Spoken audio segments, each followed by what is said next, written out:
Ang pangalan ko ay Maribel Cruz. 35 na ako ngayong taon at nagmula sa isang simpleng pamilya sa Cebu. Ang aking buhay ay hindi ang uri ng kwento kung saan biglang yumaman ang isang tao pagdating sa Maynila. Isa lamang akong anak na babae mula sa pamilyang mangingisda na nagpumilit, nag-aral at nanirahan sa Maynila sa pamamagitan ng aking mga kamay at malinaw na isipan. Nagtatrabaho ako bilang chief accountant sa isang kumpanya ng construction materials. Hindi glamorous ang trabaho ngunit sigurado. Madalas na sinasabi ng mga tao na ang mga accountant ay tuyo ang ugali. Para sa akin naman, sanay lang ako sa mga numero at sanay sa pagpapanatili ng ayos. At kapag masyadong matagal kang nagpapanatili ng ayos minsan, nalilingatan mo ng alagaan ang iyong sariling puso. 6 na taon kaming kasal ni Emmanuel Basco. 5 taon siyang nakataas sa akin at project manager siya, madalas sa mga construction site. Nang una kaming nagkakilala, siya ay sapat na mature at sapat na mabait. Sa aming pagbisita sa Cebu, magalang siyang nagsusunog ng insenso sa altar ng aming mga ninuno at kinakain ang bawat putahe na niluto ng aking ina habang pinupuri ang bawat isa. Sinabi pa ng aking ina sa mga kapitbahay namin palad na si Maribel na nakakita ng taong may pagpapahalaga sa tama at mali. Nang marinig ko iyon, sinabi ko sa aking sarili, sige na, para sa isang babae, ang magkaroon ng asawang may mabuting intensyon ay nakakatuwa na. Ang pamilya ng asawa ko ay nakatira sa Maynila. Ang biyenan ko ay si Doña Tining 64 na taong gulang, vegetarian at nagdarasal ng rosaryo ng tulad ng isang orasan. Hindi siya ang uri ng biyenan na mapanghusga sa kabaligtaran. Mabait siya at madalas akong payuhan. Anak, panatilihin ang ayos. Kapag may pagkakasunod-sunod sa loob ng tahanan, magiging maayos ang lahat. Siya ay naniniwala sa karma ng lubos. Isang araw nang umuwi akong pagod mula sa trabaho, inilapag niya ang isang mainit na sopas sa mesa at mahinahon na nagsalita, ang galit ay parang pagsusunog sa iyong sarili. Anak, nang marinig ko ang kanyang sinabi, naramdaman ko na huminto ang aking pagalit. Iyon ang dahilan kung bakit ko minahal ang aking biyenan dahil sa kanyang kabutihan. Ngunit may isa pa sa pamilya ng asawa ko, ang hipag ko na si Vilma Basco. 3 taon siyang nakataas kay Emmanuel, nagbebenta ng real estate, malawak ang kaalaman at ang kanyang dila ay malambot tulad ng velvet. Madalas niyang sinasabi, nag-aalala ako para sa iyo tulad ng isang ugali. Kung tunay ba ang kanyang pag-aalala o huwad kailangan kong mamuhay ng matagal para maunawaan. Sapagkat si Vilma ay may kakayahang gawing pakiramdam ng lahat na tama siya. At ang uri ng pagiging tama niya ay kakaiba, madalas na tama sa direksyong kapakipakinabang para sa kanya. Ang aming bahay ay nasa Quezon City, isang condominium na hindi masyadong marangya ngunit malinis na bumili ng magkasama ng dalawa. Maingat ako sa mga bagay, kaya sa loob ng bahay, lahat ay may lugar nito. Kung saan nilalagay ang asin, kung saan ang asukal, kung saan ang mga papeles ayos ko lahat. Kapag tinitingnan ng mga tao, sinasabi nilang maayos ako. Pero alam ko sa aking sarili, natatakot lang ako sa kalat dahil ang kalat ay maaaring magdala ng pagtatalo. Isang Sabado ng gabi, bisita ang biyenan ko at si Vilma para kumain ng hapunan.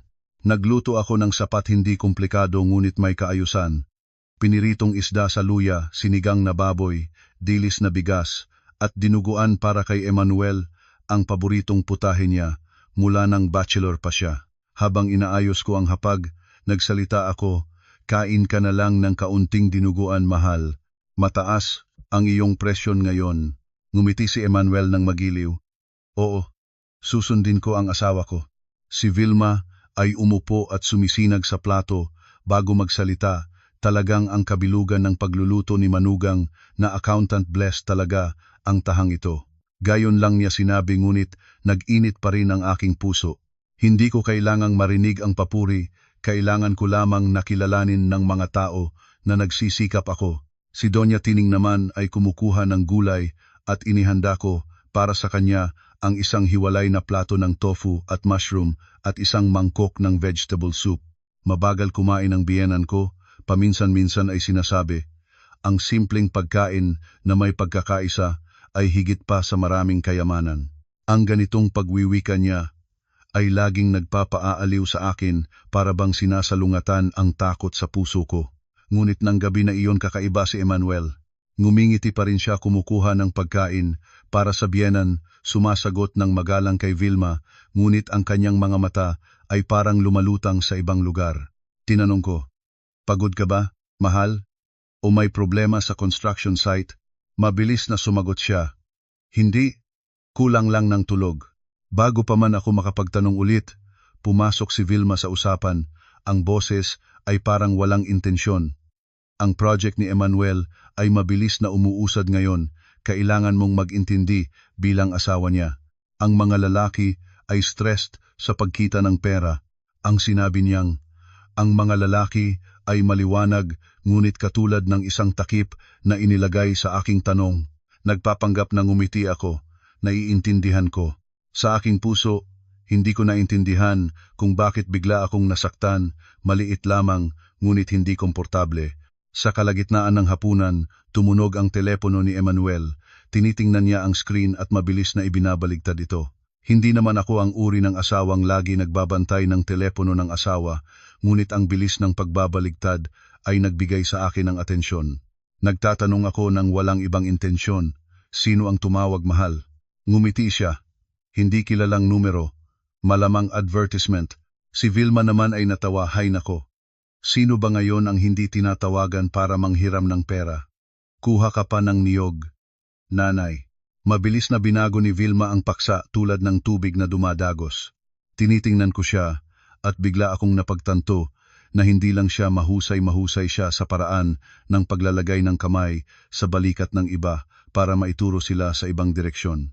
Nang matapos ang hapunan, pumunta ako sa kusina para maghugas ng pinggan. Pumasok si Emmanuel para tumulong, ngunit ilang sandali lang ay lumabas siya sa balkonahe para sumagot ng tawag. Narinig ko ang boses niya, maikli ang mga pangungusap, parang natatakot siyang mahulihan ng isang salita. Huminto ako sa paghuhugaw.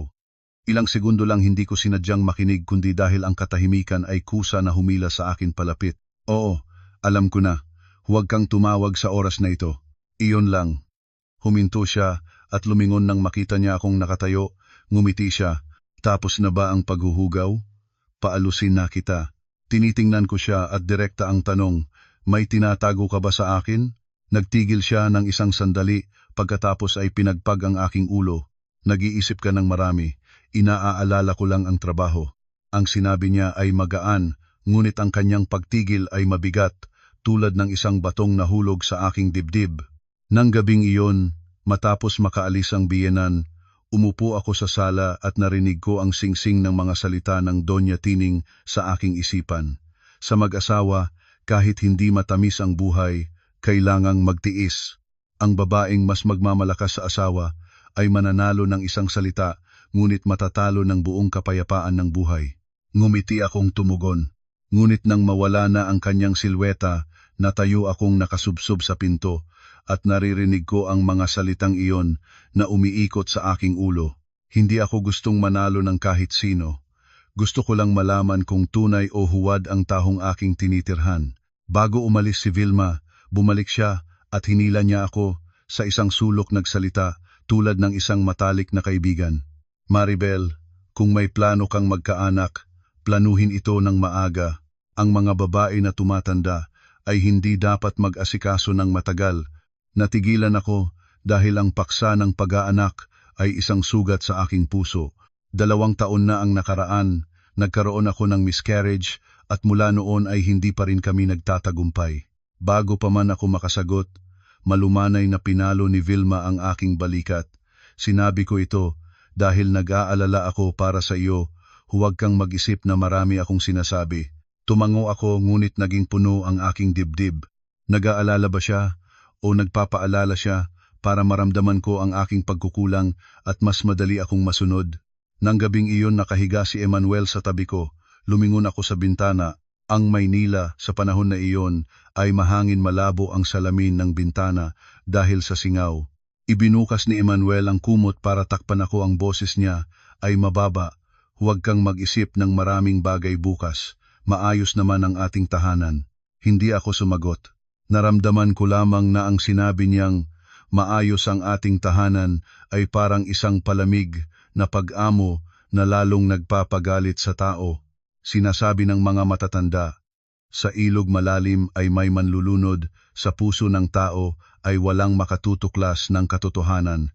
Ayaw ko pang isipin ang masama tungkol sa asawa ko, at lalo na sa pamilya ng asawa ko. Ngunit nang sandaling iyon sa katahimikan ng kwarto namin, malinaw kong narinig ang isang bagay. May ilang uri ng kapayapaan na itinayo sa pamamagitan ng pagtatakip ng mga mata ng iba, at nagsimula akong matakot sa ganitong uri ng kapayapaan. Nang gabing iyon, katapusan ng buwan ng Mayo ang Maynila ay mahangin. Hindi masyadong malamig, ngunit pumapalas sa mga tahi ng damit na nagpapaalab ng katawan. Katatapos ko lang makatulog ng ilang sandali nang tumunog ang telepono, ang screen ay nagliwanag na may pangalan ni Vilma. Sa oras na iyon, biglang lumukso ang puso ko. Kinuha ko ang tawag at bago pa man ako makasabi ng anuman may boses na mula sa kabilang dulo, ngunit iba ito kay Vilma, ngayon hindi matamis, ngunit mabilis at malamig. Maribel, gising ka, na sangkot si Emmanuel sa aksidente.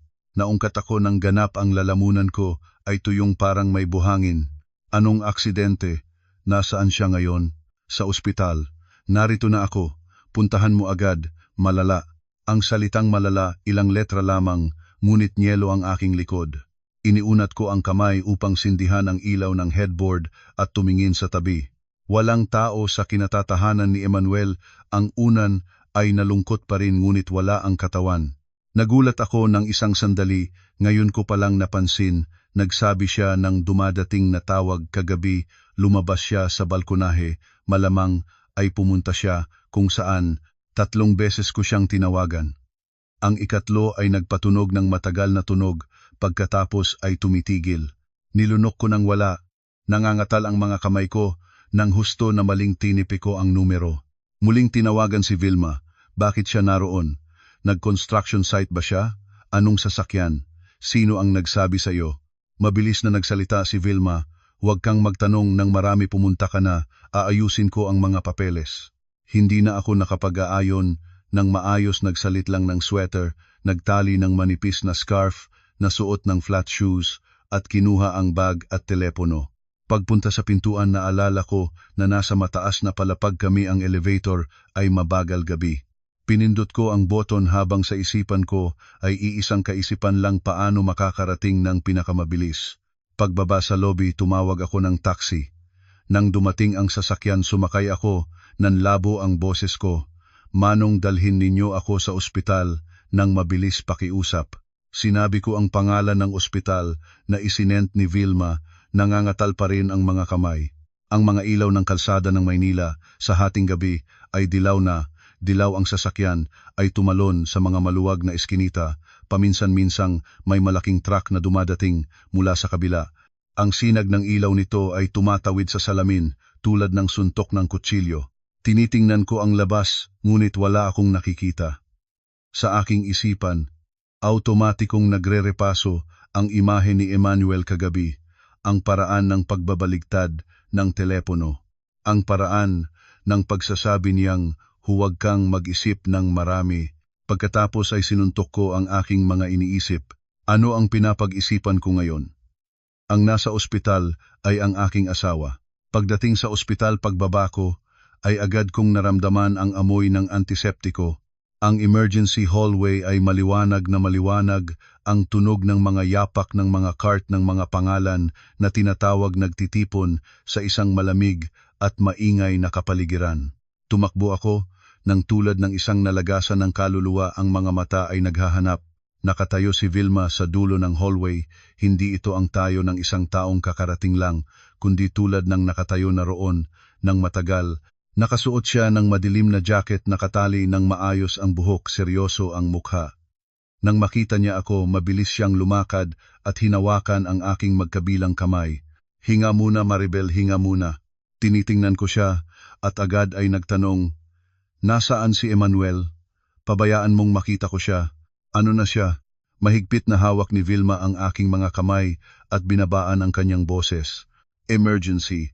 Malala ang sinabi ng doktor. Sinubukan kong dumaan sa kanya para tumakbo patungo sa pintuan ng emergency, ngunit hinawakan niya ako. Hindi marahas ang pagpigil niya, nakalagay lang ang kamay sa tamang lugar at tamang lakas, tulad ng isang taong alam kung paano kontrolin ang ibang tao kapag sila ay nagmamadali. Hindi ka maaaring pumasok, hindi nila papayagan. Tumayo ka dito, huwag kang gumalaw. Lumingon ako sa pintuan ng emergency, sarado ang pinto, nakadilaw ang ilaw sa itaas nito. 2 nurse ang pumapasok at lumalabas puno ng tensyon ang mukha ng lahat. Nakita ko ang isang lalaking estranyo na nakaupo sa bangko, maalikabok pa ang damit na kayuko ang mukha. Gusto ko sanang magtanong, ngunit hinila na agad niya ako sa tabi. Umupo ka. Tinawagan ko na si nanay. Naparito na siya. Nagulat ako. Nanay? Alam na ng nanay? Kaya ba niya? Alam na. Papunta na. Maging matatag ka. Ang salitang maging matatag, parang utos ito sa kanya. Kinagat ko ang aking labi. Sa aking buhay, hindi ako natatatakot sa mga mahirap na trabaho, hindi natatatakot sa pagtatrabaho buong gabi, ngunit ang takot na ito ay iba. Ito ay takot sa pagkawala ng isang mahal sa buhay. At kapag nawala ang isang mahal sa buhay, lahat ng iba ay parang maliliit na dalahin. Mga 20 minuto pagkatapos dumating si Doña Tining. Bumaba ang aking biyenan mula sa sasakyan nang may bahagyang yuko ang likod, hawak ang isang tela na bag na kayumanggi. Namutla ang mukha ng nanay ngunit hindi siya agad umiyak. Tinitingnan niya ako, namumula ang mga mata, at mahigpit na hinawakan ang aking kamay, ang kanyang kamay ay malamig. Anak, narinig ko si Vilma, si Emmanuel, hindi niya natapos ang pangungusap, nilunok niya ito. Pagkatapos ay inilabas niya ang kanyang rosaryo mula sa bag at isa-isang sinundan ang mga bato, bumubulong ang labi. Tinitingnan ko siya at naramdaman ko ang pagmamahal. Ang babaeng ito kumakain ng halamang gulay at nagdarasal ng tulad ng orasan sa buong buhay niya. Malamang ay hindi niya naiisip na isang araw ay tatayo siya sa harap ng emergency room na naghihintay ng balita. Si Vilma ay nakatayo sa tabi ng nanay at iniabot ang tissue paper. Nagsalita ng mababa. Nanay, huwag mong hayaang manglupaypay ang katawan ninyo. Kaya ng nanay, narinig ko iyon at parang piniga ang aking puso. Hindi maaaring umiyak nang malakas siya ang magiging sanhi ng pagbagsak ng nanay, at kung babagsak ang nanay, ikoko ako ng lahat. Biglang naramdaman ko ang sarili ko na nakagapos sa isang di nakikitang sinulid. Lumabas ang doktor, puting damit ang maskara, ay ibinaba sa baba, pawis sa noo. Mabilis na nagsalita ang doktor ng maraming medikal na terminolohiya. Nakarinig lamang ako ng bahagya, multiple trauma, critical, nag-iinterbensyon pa. Tumakbo akong palapit, doktor, hayaan mo akong makita ang asawa ko 1 minuto lang. Bago pa man makapagsagot ang doktor, nagsalita na agad si Vilma, ang boses ay malinaw at tiyak tulad ng isang kinatawan. Doktor, gawin ninyo ang lahat ng kaya ninyo. Pirmahan namin ang anumang kailangang pirmahan, pakiusap lamang na huwag hayaang makita ng nanay ko ang mga larawan, mahina ang puso ng nanay ko. Tinitingnan ng doktor si Vilma, isang saglit, at pagkatapos ay lumiko. Nanatili akong nakatayo doon sa loob ko ay nagtataka. Ako ang asawa, ngunit ang mga salita ko ay kailangang dumaan kay Vilma bago makarating sa doktor. Lumingon ako sa hipag ko, ang boses ay nakapigil sa kalungkutan. Ate, ako ang asawa niya, gusto kong malaman ng maayos ang kanyang kalagayan. Tinitingnan ako ni Vilma, nang diretso ang mata ay hindi masama, ngunit may isang bagay na napakatigas. Maribel, pakikinig ka, hindi mo matutulungan ang sino man kung mabigla ka. Umupo ka ng tahimik at hintayin ang doktor. Gusto ko sanang sumagot. Gusto ko sanang tumugon, ngunit nang tinitingnan ko ang nanay na nagdarasal, ang mga labi ay gumagalaw na parang nagmamakaawa, nilunok ko ito. Giyay Rach, Fay Gigyu Layle. Ang madalas na sinasabi ng nanay na parabang isang tali na nakabalot sa aking dibdib ngayon. Sinabi ko sa aking sarili, sige na, alang-alang sa nanay.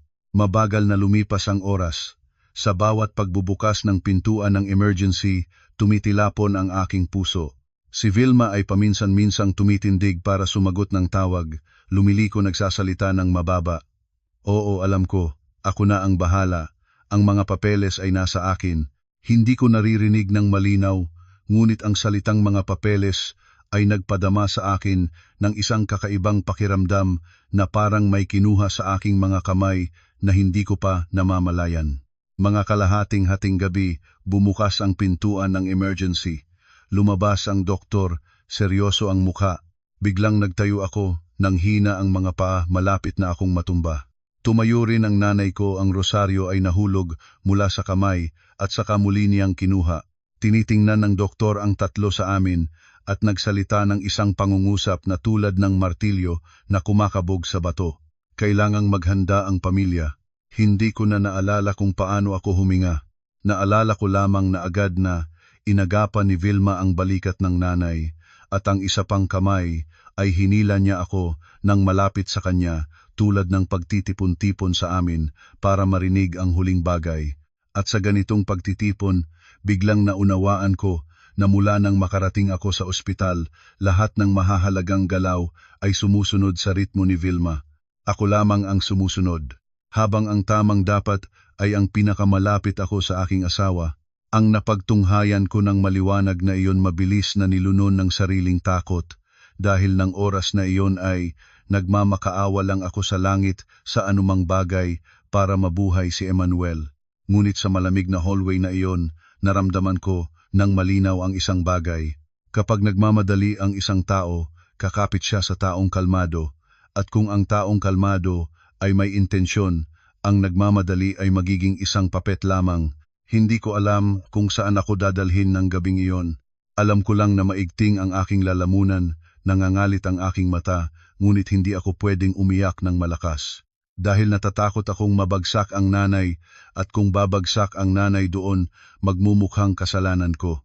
Nagsalita pa ang doktor, ang tinig ay pantay, tulad ng isang nagsasalitang napakaraming beses na sa parehong sitwasyon. Ginawa namin ang lahat ng makakaya, ngunit hindi kayang lampasan ng pasyente. Hindi ko matandaan kung napaiyak ba ako ng malakas, natatandaan ko lamang na nanghina ang dalawang paa. Humawak ako sa laylayan ng damit ni Vilma tulad ng paghawak sa gilid ng kama nang halos itapon ng alon sa dagat. Inagapan niya ako ngunit hindi malambot ang pag-agap, katulad ng pagpigil sa isang bagay na malapit ng mahulog para hindi mabali, hindi upang aliwin. Itinaas ko ang mukha at tinitingnan ang doktor. Lumabas ang mga salita tulad ng isang taong malapit ng tumilapon ng hininga. Doktor, pakiusap. Isang saglit lang, hayaan ninyo akong makita siya kahit isang minuto. Bago pa man makasagot ang doktor, pumasok agad si Vilma. Ang boses ay matatag ngunit nakabalot ng kalambot. Doktor, malala ba talaga ang pinsala? Kailangan bang sundin ang infection control protocol? Mahina ang puso ng nanay ko, pakiusap. Huwag siyang hayaang makakita ng madugo, hindi kaya ng nanay. Tumingin ang doktor sa nanay ko. Ang nanay ay tila walang lakas na natitira.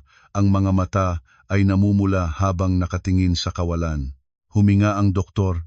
Nakikiusap. Ang pamilya, hindi namin inirerekomenda ang direktang pagtingin sa ganitong kaso. Maaaring maging dahilan ng trauma. Narinig ko ang salitang trauma at parabang nilagyan ng posas ang aking dibdib, ngunit nagsisikap pa rin. Ayos lang, kayanin ko. Kailangan ko lang makita ang mukha ng aking asawa ng isang beses. Lumingon si Vilma sa akin, ang boses ay mababa, ngunit mabigat ang bawat salita. Maribel, tingnan mo ang nanay, gusto mo bang mamatay ang nanay kasabay niya?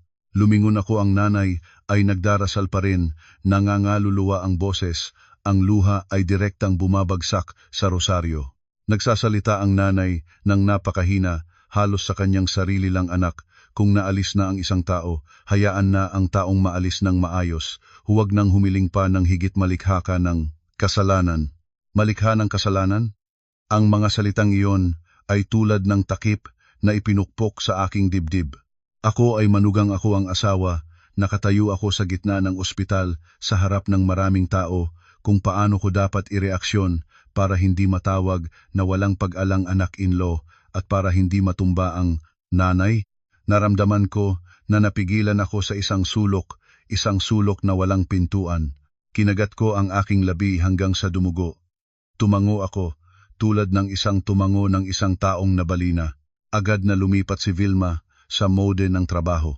Lumingon sa doktor at nagtanong tungkol sa mga proseso, tungkol sa mga papeles, tungkol sa oras. Ang bawat tanong niya ay makinis at walang labis, tulad ng nagmemorya ng maaga. Nakatayo ako sa tabi ng parang tagalabas. Isang nurse ang lumabas na may ilang formularyo. Kinuha agad ni Vilma at mabilis na tinitingnan at ibinigay sa akin ang ballpen. Maribel, pirma, administrative procedure para maibigay ng ospital ang karapatan. Tinitingnan ko ang maraming salita, nanlabo ang mata. Sinubukan kong basahin ang ilang linya, ngunit ang mga letra ay patuloy na lumalukso. Sa isip ko ay iisang pangungusap lang. Nakaratay ang asawa ko doon at hindi mo siya makita. Kaya ano pang karapatan ang hawak ko? Pumirma ako. Ang pirma ko ay gumagalaw, pilipit, nagbabago. Pagkatapos ay kinuha agad ni Vilma ang papel tiklop ng maayos at inilagay sa bag. Ang galaw mabilis at tiyak at walang palabas na pag-aalangan. Habang ako ay naroon upang ipaalam ang isang buhay ng tao. Nang matapos ang lahat ng papeles, ng gabing iyon tinawagan ni Vilma ang taxi para dalhin si nanay pauwi. Inakay ko ang nanay sa sasakyan at pinababa ng dahan-dahan ang manibela. Nang mawala na ang sasakyan, lumiko ako. Nakatayo pa rin si Vilma sa labas ng ward. Ang telepono ay nakasiksik sa pagitan ng balikat at tenga, nagsasalita ng maikli-ikli. Oo, gawin ang nakautos sa iyo. Ang mga papeles ay hawak ko. Nakatayo ako ng ilang hakbang ang layo, hindi ko naririnig ng buo. Ngunit ang salitang mga papeles ay nagpadama sa aking puso ng isang pahid ng sakit, tulad ng may kinuha sa kamay ko na hindi ko pa namamalayan. Nang gabing iyon ay kasama kong ginawa ni Vilma ang mga natitirang proseso. Napagod na ako ng husto na walang laman ang aking ulo. Nagbibigay ng mga formularyo ang mga tao, paliwanagin ni Vilma ang ilang salita at pumalag ako. Pumirma ako tulad ng isang makina, habang ang aking puso ay tulad ng pinalamig na bato. Madalas sinasabi ng mga tao na kapag nasa kahirapan ang isang tao, malalaman mo ang tunay na mukha ng mga tao. Ako ng oras na iyon ay hindi pa sapat ang kalinawan upang maunawaan. Alam ko lamang ang isang bagay: ng gabing iyon nang namatay ang aking asawa, natututo akong maging mabait, maging tahimik, maging huwag lumikha ng kasalanan. At may ilang uri ng kasalanan na hindi ginawa ng buhay, minsan ay isinasabalikat ng ibang tao sa iyong ulo at sinasabihang yumuko ka at tanggapin. Kinabukasan ng umaga, nagising ako sa kondo sa Quezon City na tila may nag-alis ng bahagi ng aking katawan. Sa hapagkainan may nakaiwan pang tasa na dati-dati ay ginamit ni Emmanuel. Ang ashtray sa balkonahe ay may mga natirang abo ng sigarilyo, lahat ay nandoon pa, ang tao na lang ang wala. Ang pakiramdam ay hindi magulong pakiramdam, kundi patuloy na dumudugo, tulad ng papel na nagputol manilas, ngunit masakit at hindi tumitigil. Maagang tumunog ang tawag ni Vilma, ang boses niya ay paos ngunit pa rin maayos. Maribel, magdamit kang itim, dadalhin kita sa funeral parlor, naroroon na ang nanay. Nagtanong ako ng isang pangungusap na alam ko ring tanga. Saan si Emmanuel? Agad siyang sumagot nang hindi kumukurap. Inilipat na siya sa morgue. Huwag ka nang magtanong. Ako na ang bahala sa lahat. Ako na ang bahala sa lahat. Ang pangungusap na iyon ay paulit-ulit tulad ng isang selyo na itinataak sa lahat ng bagay. Tumango ako at nagsuot. Nang isinuot ko ang unang butones ng damit, nangangatal ang aking mga kamay ng labis na hindi ko maitago. Nakatayo ako sa harap ng salamin, namumutlang ang mukha, at sa unang pagkakataon sa aking buhay ay natunghayan ko na may ilang pagkabigla na maaaring pagtandain ang isang tao sa isang gabi. Ang funeral parlor ay mas maraming tao kaysa sa aking inaasahan. Hindi lamang nagsidating ang mga tao dahil sa pagmamahal, kundi pati na rin dahil sa tungkulin. Ang mga katrabaho ni Emmanuel, mga kasosyo, malalayo at malapit na pamilya ay nagpuno ng hallway. Ang tunog ng banda ay tumalab sa buto. Ang amoy ng insenso at mga bulaklak ng kamya at dahon ng alangilang ay nagkahalong lumikha ng isang mabigat na amoy. Pumasok ako nang nanghihina ang mga paa. Si Doña Tining ay nakaupo sa loob, ang rosaryo ay nasa kamay. Nakita niya ako at hinawakan ang aking kamay, mahigpit parang natatakotang matunaw ako kasama ng usok ng insenso. Nandito ka na, anak. Si Vilma naman, nakatayo sa reception table, naguutos sa mga naglalagay ng wreath, sa mga nagrehistro, sa mga naghahanda ng upuan, lahat ay sumusunod sa kanyang ritmo. Dumarating ang mga panauhin at naririnig ang kanyang pagbati, ang kanyang pagpapakilala, ang kanyang pagkukuwento tungkol kay Emmanuel nang may tamang kabigatan at dignidad. Ang mga tao ay tinitingnan siya at nagtatango. Ang ate niya talagang mabuti ang pagpapalaki. Nakatayo ako sa malapit, naririnig ang mga papuri at ang sakit ko lamang ay ang background. Pinaupo ako sa isang upuan katabi ng larawan. Sa litrato si Emmanuel ay ngumingiti ng magiliw ang mata, ay tila nakatingin pa rin sa akin. Gusto kong iunat ang kamay para haplusin ang litrato at pagkatapos ay nag-atubili ako dahil natatakot akong mag-breakdown tulad ng isang bata. Kapag umiyak ako, maraming tao ang palaligurin sa paligid ko, sasabihin nila ang mga pangkaraniwang salita at pagkatapos ay ilang minuto lang ay liliko na sila para humabol sa kamay ni Vilma at pupurihin siya ng galing. May isang matatandang kamag-anak, malamang ay kaedad ng nanay, yumuko sa aking tenga. Anak, maging matatag ang babae sa buhay, ay kailangan ng palad. Kung hanggang doon ang iyong palad, ay tanggapin. Tumango ako, bumubulong ang labi ng oo, ngunit sa puso ko ay mapait. Palad ba iyon? O tinawag lang ng mga tao ang tadhana ng magaan na pangalan para mas madaling lunukin? Nang katanghaliang araw, hinila ko si Vilma sa isang sulok, sinisikap na panatilihing kalmado ang boses. Ate, pakiusap, isang beses lang hayaan mo akong makita si Emmanuel. Isang beses lang, hindi ako gagawa ng eksena, gusto ko lang magpaalam. Naging madilim ang mga mata ni Vilma sa loob ng isang sandali, pagkatapos ay huminga ng malalim at ginanap ang papel ng hipag na nagmamahal sa manugang. Maribel, naiintindihan kita. Ngunit para saan mong titingnan? Para mga buhay ka nang may trauma habang buhay. Kapag nakita mo, magiging maayos ka ba ang pamumuhay? Magiging maayos ba si nanay? Natigilan ako. Muli niyang hinila ang pangalan ng nanay, tulad ng paghila ng isang blanket para takpan ang aking bibig. Lumingon ako kay Doña Tining. Ang nanay ay nakaupo nang tulad ng isang malayo, ang mata ay nakatingin sa sahig. Ang rosaryo ay bumabagsak mula sa kamay patutungo sa puso niya. Ang katawan ng nanay ay maliit sa gitna ng isang espasyong puno ng boses ng mga tao. Hindi ko naglakas ng loob na dagdagan pa ang kanyang kirot. Sige, ito lang ang nasabi ko. Malumanay na pinalo ni Vilma ang aking balikat. Mabait, sundin mo ang ate Giayrach Faigigulayle. Alam mo ba, huwag hayaang masabing nakakahiya ang ating pamilya. Alam ko, ngunit ang lena ito mapurol nitong hinahagis sa aking puso hanggang sa dumugo. Sa hapon kumain ang pamilya ng handang almusal sa funeral parlor. Hindi ako makakain ng kanin na parang may buhangi, parang buhangi ang bawat subo. Si Vilma ay patuloy na nagpupunta't nagbabalik. Ang bibig ay laging nagsasalita ng, ako na, ang bahala, ako na, ang mag-aayos. Minsan, habang nakaupo akong wala sa sarili, lumapat siya sa aking tenga. Huwag mong umupo ng tulad ng nawalan ng diwa. Tinitingnan ng mga tao ang asawa, kailangan mong ingatan ang imahe para kay Emmanuel. Narinig ko iyon at biglang tawanan ang sarili ko sa loob. Ingatan ang imahe para kay Emmanuel, o ingatan ang imahe ng pamilyang ito?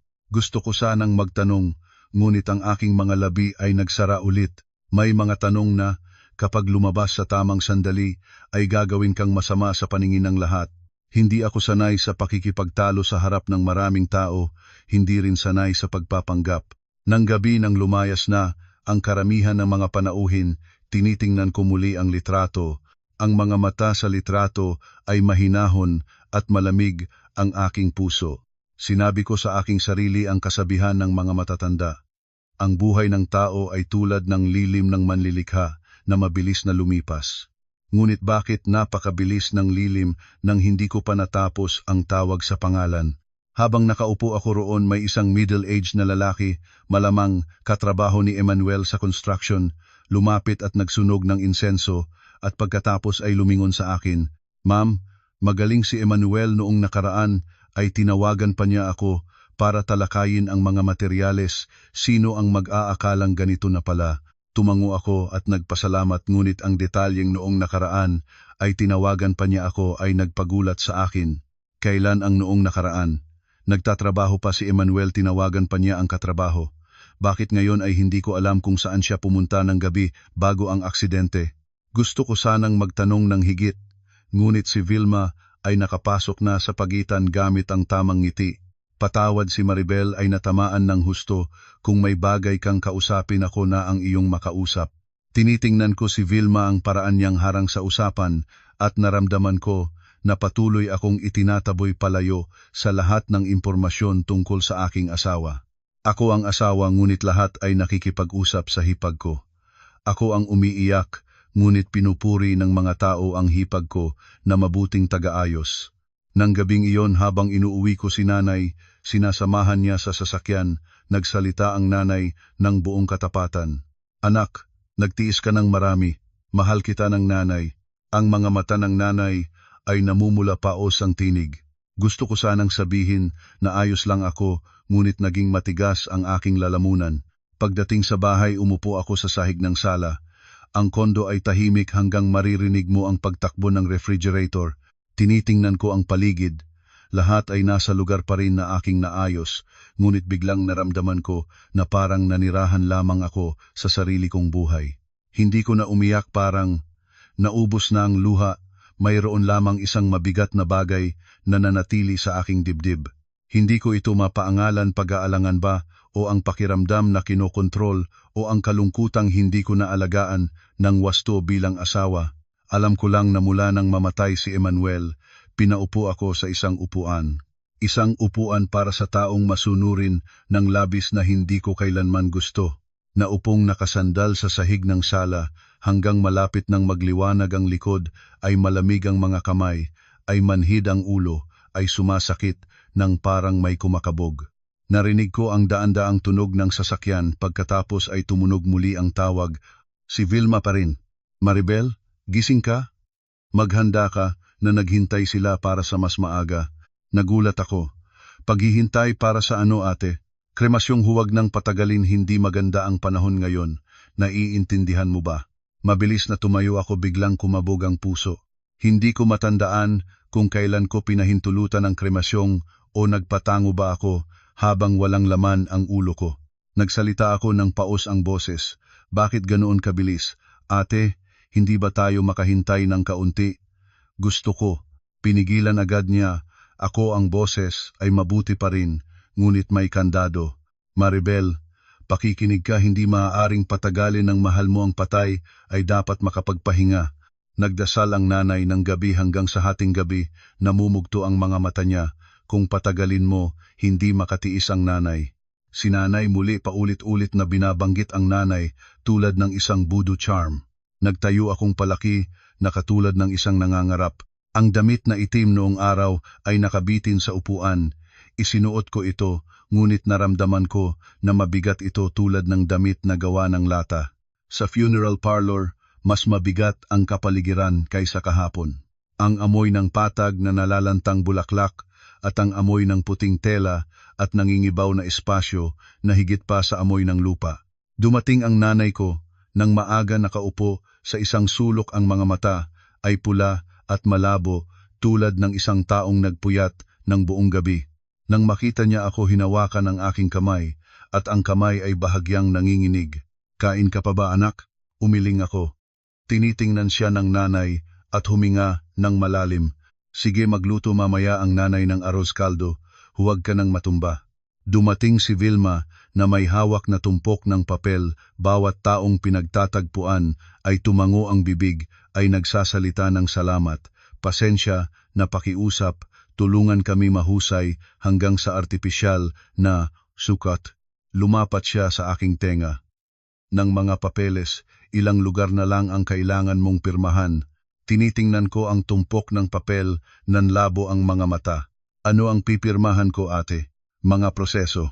Administratibong papeles lamang, pirmahan mo para magawa nila ang mga kailangan. Nakatayo ako dito para bantayan, ayos lang. Kinuha ko ang bolpen, ang aking mga kamay ay malamig, ang dulo ng bolpen ay naabot ang papel, ngunit tila may mapurol ito. Gusto ko sanang magtanong ng higit, ngunit lumiko na agad si Vilma para makipag-usap sa mga empleyado. Ang boses niya ay mababa at mabilis.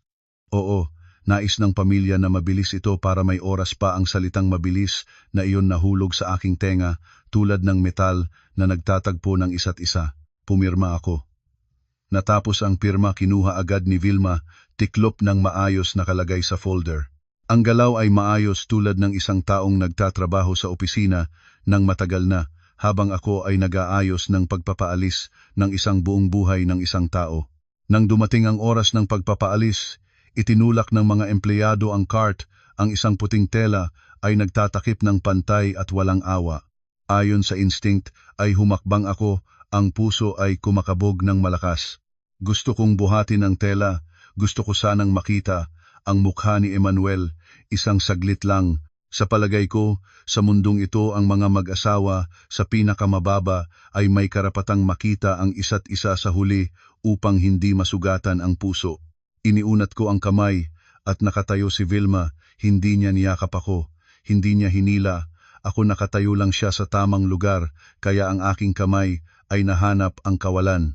Maribel, huwag. Tinitingnan ko siya, ang mata ay mainit. Ate, isang saglit lang, hindi ako gagawa ng eksena. Lumapat si Vilma sa akin at nagsalita ng mababa ngunit matigas. Gusto mo bang makita ng nanay ang eksenang ito? Gusto mo bang mahulog ang nanay dito mismo? Lumingon ako, ang nanay ay nakatayo sa likod, ang magkabilang kamay ay nakaatip sa dibdib, bumubulong ang mga labi. Ang nanay ay hindi nakatingin sa cart, ang mukha ay lumayo tulad ng natatakot na mapunit ang kanyang mga mata. Nakatayo ako sa pagitan ng dalawa, sa isang banda ang pangangailangan ng puso, sa kabilang banda ang tinawagang tamang etika na pinigilang lumayo. Kinagat ko ang aking ngipin, umatras ako. Ang cart ay lumakad, ang mga gulong ay bahagyang kumiskis sa tile floor. Ang tunog ay maliit lamang, ngunit para bang paulit-ulit na naririnig sa aking mga tenga. Sinundan ko mula sa likod, tulad ng sumusunod sa lilim ng isang mahal mo, ngunit hindi ka maaaring humipo o tumingin. Ang cremation room ay mainit at sarado. Ang mga empleyado ay nagtuturo sa pamilya na tumayo sa waiting area. Nagtanong ako ng napakababa, maaari ko bang tumayo ng mas malapit? Bago pa man makasagot ang empleyado, sumagot agad si Vilma. Hindi na kailangang pumunta pa doon, makatayo ka na dito. Doon ko na-realize na patuloy akong natuturo kung saan dapat tumayo, ngunit kahit ang lugar na tatayuan ko ay hindi rin akin. Tinitingnan ko ang aking mga sapatos. Kahapon ako pa rin ay isang asawa. Ngayon nakatayo ako dito tulad ng isang taong pinapayagan na dumalo, ngunit hindi pinapayagan na mag-angkin ng karapatan. Nang magsimula ang tunog ng makinarya sa loob, hindi ko marinig, nang malinaw naramdaman ko lamang ang isang mahinahon na pagyanig sa hangin. Nang hina ang aking mga paa, gusto kong tumakbong palabas at gusto rin sana akong sumugal sa loob. Nanatili akong nakatayo tulad ng isang troso ng kahoy. Ang nanay ko ay biglang huminga ng malalim, ang boses ay paos. Ang Panginoon ay nagtuturo sa kawalan ng permanente. Kawalan ng permanente. Pagkatapos ay lumingon siya sa akin, ang luha ay dumadagta, nagsalita ng halos makikiusap, huwag ka nang mag-isip, huwag ka nang humiling. Tumango ako, ngunit sa puso ko ay hindi ako makabukaw. Kung paano mo bibukawin ang isang bagay na hindi mo pa naabot. Nang matapos ang lahat, ipinagkaloob ng mga empleyado sa pamilya ang isang urn ng abo. Mas maliit ang urn kaysa sa aking inaasahan, napakaliit. Kaya naman nabigla ako. Isang matangkad na lalaki na dating pumasok sa aming bahay dati ay ngumingiti sa akin. Ngayon ay nakabalot sa isang malamig na urn. Iniunat ko ang kamay upang tanggapin, ngunit kinuha na agad ni Vilma ang urn. Bago pa man makarating ang aking kamay, mahigpit na yakapin sa dibdib tulad ng isang mahalagang bagay. Hawakan ko ito, para sa iyo, nangangalog ka ng husto. Tinitingnan ko ang urn sa kanyang mga kamay, at isang kakaibang pakiramdam ang dumaan sa aking katawan. Hindi pagdadamot, hindi pag-aalala ng malinaw, kundi pagkabigo lamang. Tulad ng kahit ang abo ng aking asawa ay hindi ako ang unang humawak. Sa daan pa uwi habang iniaalay ko si nanay, nakaupo akong sa likod at tinitingnan ang labas ng bintana. Ang kalye ay abala pa, nagmamaneho pa ang mga sasakyan, nagtatawanan ang mga tao, bukas pa ang mga tindahan. Ang mundo ay patuloy na umiikot habang ako ay tulad ng natigilan sa isang lugar na hindi nakikita ng sinuman. Sinabi ko sa aking sarili ang kasabihan, ang buhay ng tao ay tulad ng isang kandila sa harap ng hangin, ngunit bakit napakalupit ng haning ito? Pagdating sa bahay, pumasok ako sa kwarto ng tulog, binuksan ang aparador, hinanap ang polo shirt na madalas suotin ni Emmanuel. Niyakap ko ito sa aking dibdib, humithit ng isang hinga at naramdaman ang isang kakaibang amoy na bahagya hindi ito ang amoy ng aming washing powder. Ang amoy ay napakahina, ngunit ito ay nagpapatigas sa aking katawan. Nanatiling nakatayo ako habang tinitingnan ang polo shirt tulad ng pagtingin sa isang bakas. Hindi ko sinabi ito sa sino man, hindi rin ako nakasigaw. Inilapag ko lamang ang polo shirt, naghugaw ng mukha at naupo sa hapagkainan, kung saan kagabi ay sinabihan ko pa si Emmanuel na kumain ng kaunting dinuguan lang. Ang buong kondo ay tahimik hanggang maririnig mo ang pagtakbo ng orasan. Tinitingnan ko ang orasan, tumatakbo pa rin ang kamay nito, ang oras ay lumalipas pa rin, ang puso ko lamang ay tila tinanggal at inilagay sa isang sulok na may instruksyon na maging mabait at tanggapin. Madalas sinasabi ng mga tao na gay ratch, fay giulay gay na punit ay kailangang ingatan ang gilid. Sinubukan ko nang ingatan ang gilid para sa pamilya ng asawa ko, para sa nanay, para sa dignidad ng pag-aasawa. Ngunit sa mismong araw na pinaalis ko siya, nagsimula akong maunawaan na may ilang gilid na itinayo ng iba upang mas madali nilang hawakan ang iyong leeg, at kapag sinabihan kang tumakbo para makaagapan, minsan ang iniiwan sa likod ay hindi ang oras, kundi ang karapatan ng isang asawa na magiyak ng wasto. Nagpapatuloy ang kwento. 5 buwan na ang lumipas mula ng gabing iyon sa ospital. 5 buwan ng pagpunta sa trabaho, ng pagpirma ng mga dokumento, ng pagkamatay, ng pag-upo sa harap ng computer, ng pag-iyak ng tahimik sa gabi. 3 araw pagkatapos, tinawagan ako ni Vilma at hiniling na pumunta sa sementeryo. Nais ng nanay na malagay na sa columbarium ang abo para maayos, nandoon na siya. Narinig ko ang salitang para maayos at nakiramdam ng kirot. Mula nang mamatay si Emmanuel, ang salita niyang maayos ay tulad ng isang stamp na inilalapat sa lahat ng bagay. 1 linggo ng umaga, malabo ang langit ng Maynila. Nagbihis ako ng maitim na damit, nagsuot ng sombrero para hindi mapansin ng tao ang aking mukha. Ang sementeryo ay nasa isang tahimik na iskinita. Pagpasok mo ay amoy insenso, amoy ng saging na bulaklak at tunog ng kampana na regular. Nakatayo si Doña Tining sa harap ng imahe ng Birhen, nakaatip ang mga kamay, bumubulong ang mga labi.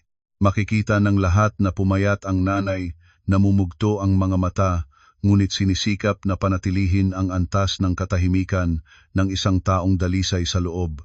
Nang makita niya akong dumating, hinawakan ng nanay ang aking kamay nang mahinahon, "Pasalamat ka at naparito ka, anak, para makapagpahinga na si Emmanuel sa magandang lugar." Tumango ako, sa puso ko ay kumuknot ang lalamunan.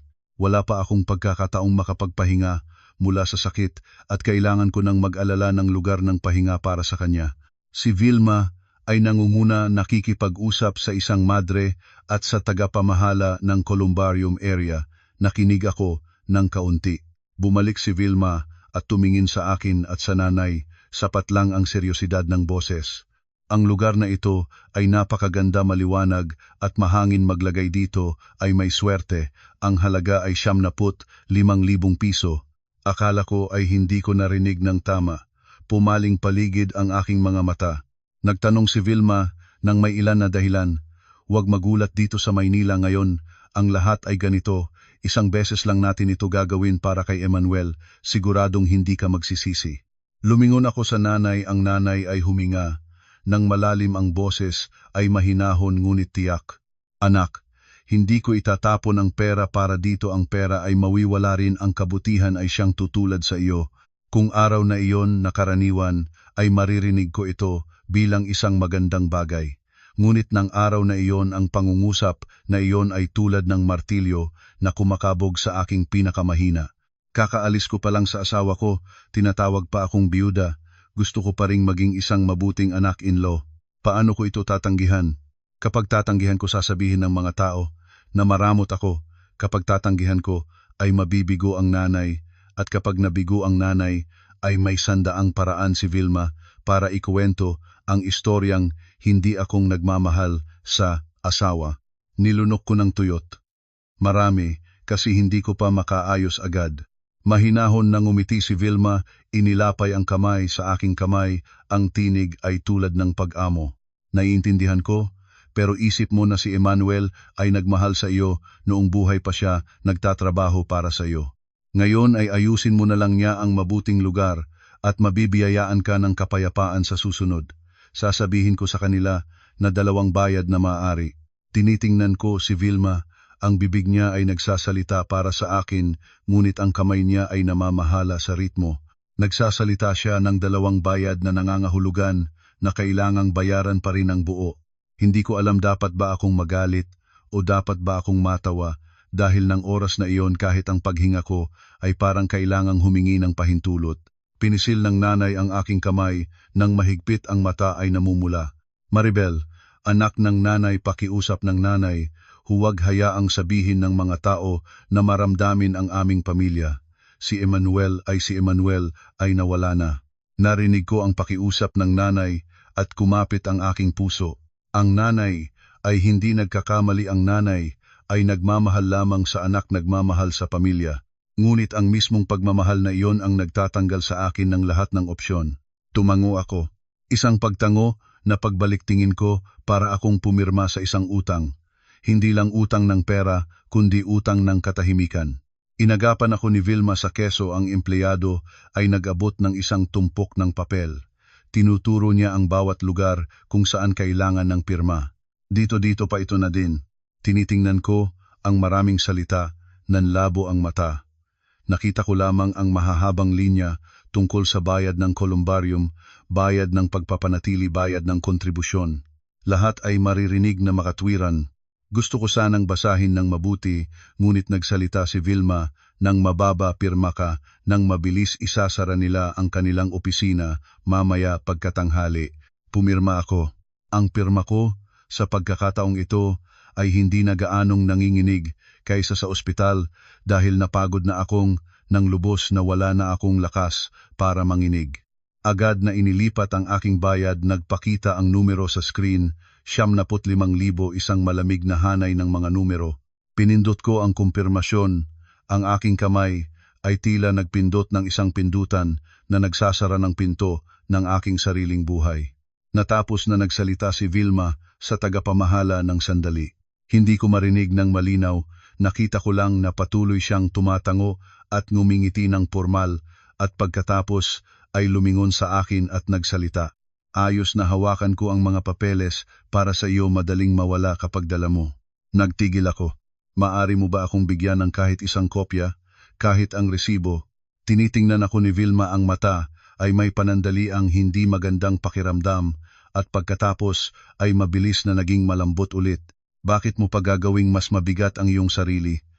Hawakan ko ito para sa iyo, ate mo ako ni Emmanuel, niloloko ba kita? At gusto ng nanay na maayos-ayos. Ang nanay ay nadinig ang salitang maayos-ayos at tumango. Tama, ang bawat bagay ay may lugar nito, huwag hayaang mawala. Muli ang kasalanan. Ang pangungusap na iyon ay tulad ng isang mantra. Narinig ko ito at wala na akong kibo. Umalis kami sa sementeryo. Inakay ni Vilma ang nanay sa kanya. Sinamahan ko rin sila pauwi sa bahay ng nanay sa isa pang distrito. Ang hapunan ay simpleng pagkain, sopas na kalabasa, pritong tofu, pinakuluang gulay na may suka, simple at walang masyadong lasa. Kinuha ng nanay ang isang piraso ng tofu para sa akin, nagsalita. Kumain ka na, pumayat ka ng husto. Inilagay ko ang kanin sa bibig, ngunit hindi ko maramdaman ang lasa. Sa isip ko ay patuloy na kumikislap ang numero na 75,000, kasabay ng pangungusap ni Vilma na hawakan ko ang mga papeles para sa iyo. Hindi ako taong mapagsamantala sa pera, ngunit sanay ako sa kalinawan. Ang anumang ginagastos ay dapat malinaw kung saan ito napunta. Dito naman ang pananampalataya ang salapi. At ang pananampalatayang ito ay walang resibo. Si Vilma pagkatapos kumain ay tahimik na nagbuhos ng tsaa at ang boses ay parang walang intensyon. Maribel, huwag kang mag-isip ng marami ngayon, ay kailangan mo lang na mag-atang ng kandila sa tamang oras at magsagawa ng misa sa tamang araw, ang mga papeles sa aking pamamahala.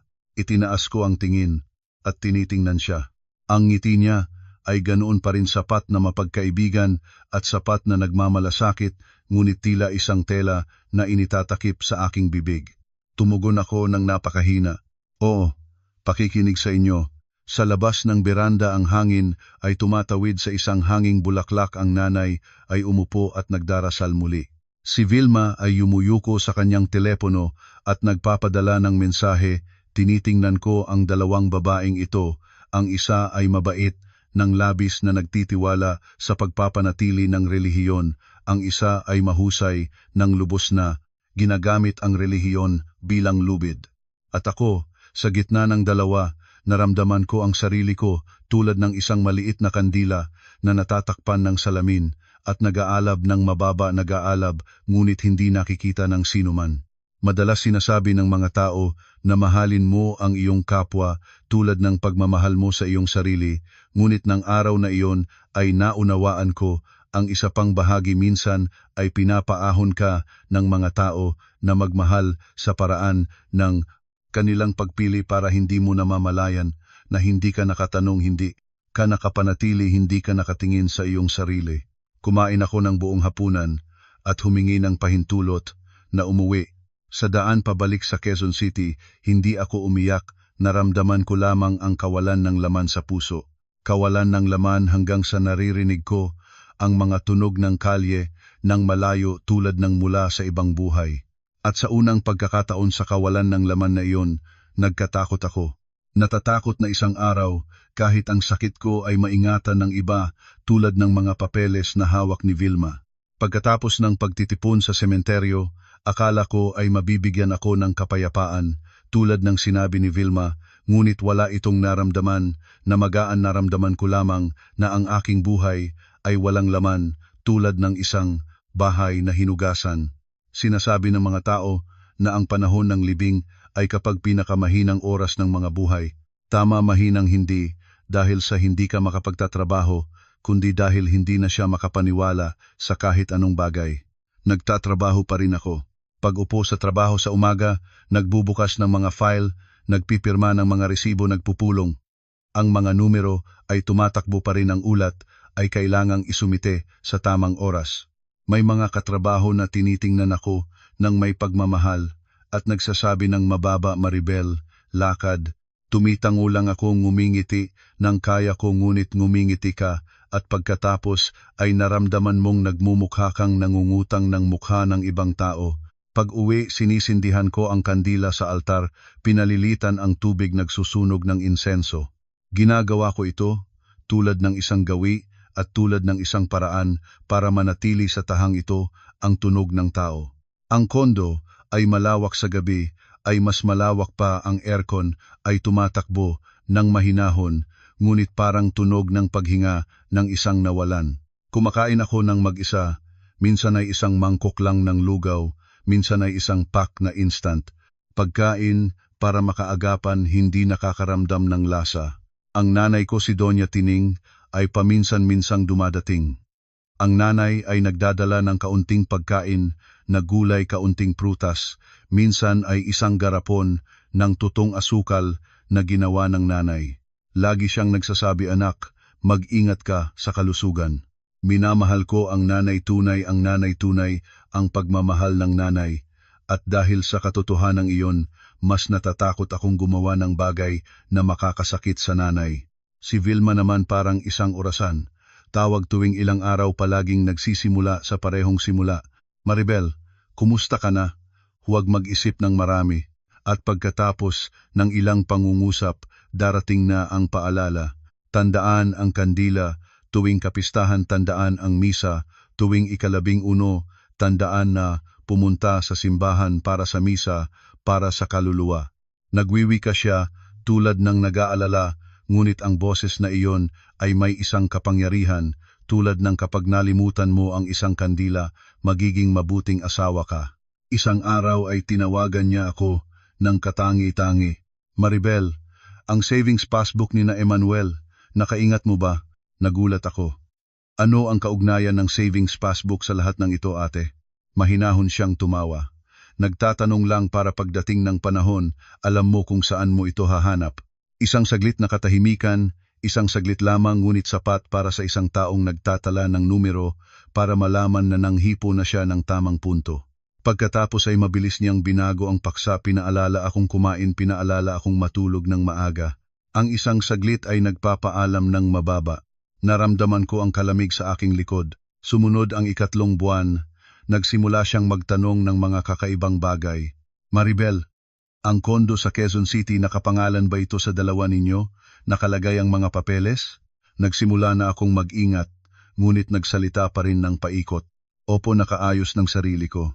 Nagsalita siya ng isang saglit, at pagkatapos ay mabilis na binago ang paksa, pinaalala akong kumain, pinaalala akong matulog ng maaga. Ang isang na iyon ay naririnig ko, tulad ng katinig ng metal na nagtatagpo.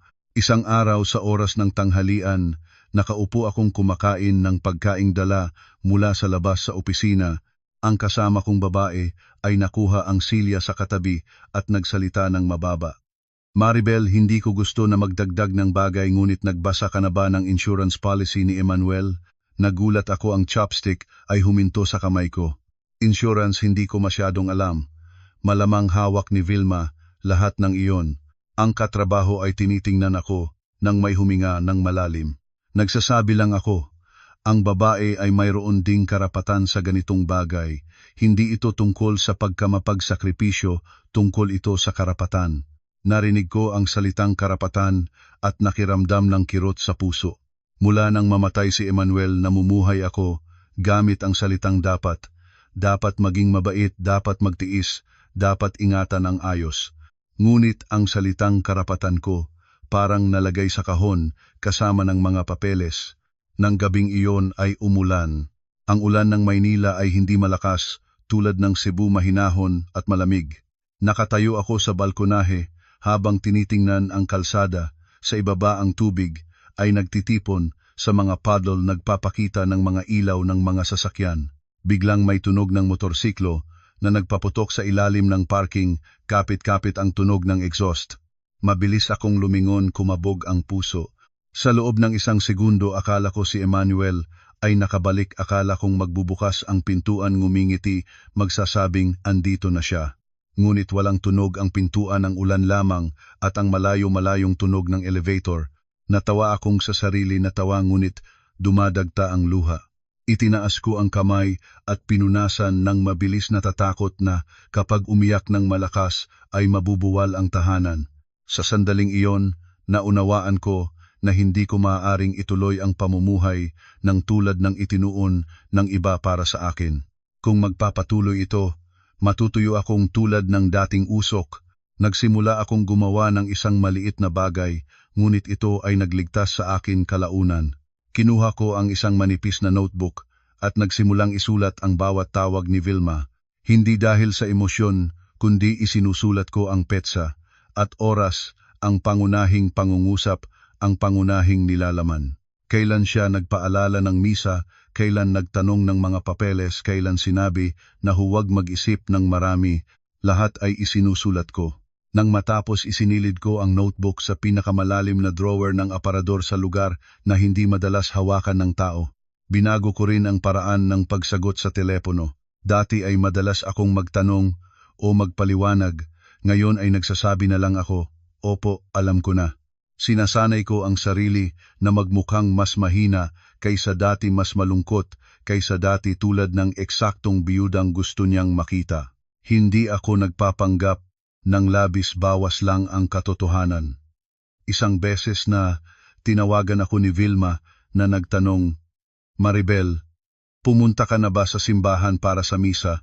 Sumagot ako, opo ate, gagawin ko sa katapusan ng linggo. Nagsalita siya agad. Pumunta ka ng maaga, huwag hayaang sabihin ng mga tao na walang pagpapahalaga ang ating pamilya. Tumugon ako agad, ngunit sa aking isipan ay lumabas ang ibang pangungusap. Mga tao, sino ang mga taong iyon na may karapatang hatulan ako? O iyon lamang ba ay isang pamalo para sa akin na tumatakbo ayon sa kanilang kagustuhan? Paminsan-minsang nagpapaalala rin ang nanay gamit ang mahinahon na boses. Anak, huwag mag-isip ng marami, ang maraming pag-iisip ay malikha ng kasalanan. Nadidinig ko ito, ngunit hindi ko sinisisi ang nanay. Ang nanay ay nangangayay lang sa pananampalataya upang makaraos mula sa pagkawala ng anak. Minamahal ko ang nanay, at habang mas mahalaga ang nanay, para sa akin mas natitiyak ko ang isang bagay. Kung may masama roon, hindi ito ang nanay ang may kasalanan. Mula sa ika-4 na buwan, mas malinaw ko nang naramdaman ang ilang espasyong tulad ng may layuning hindi ko hayaang makapasok.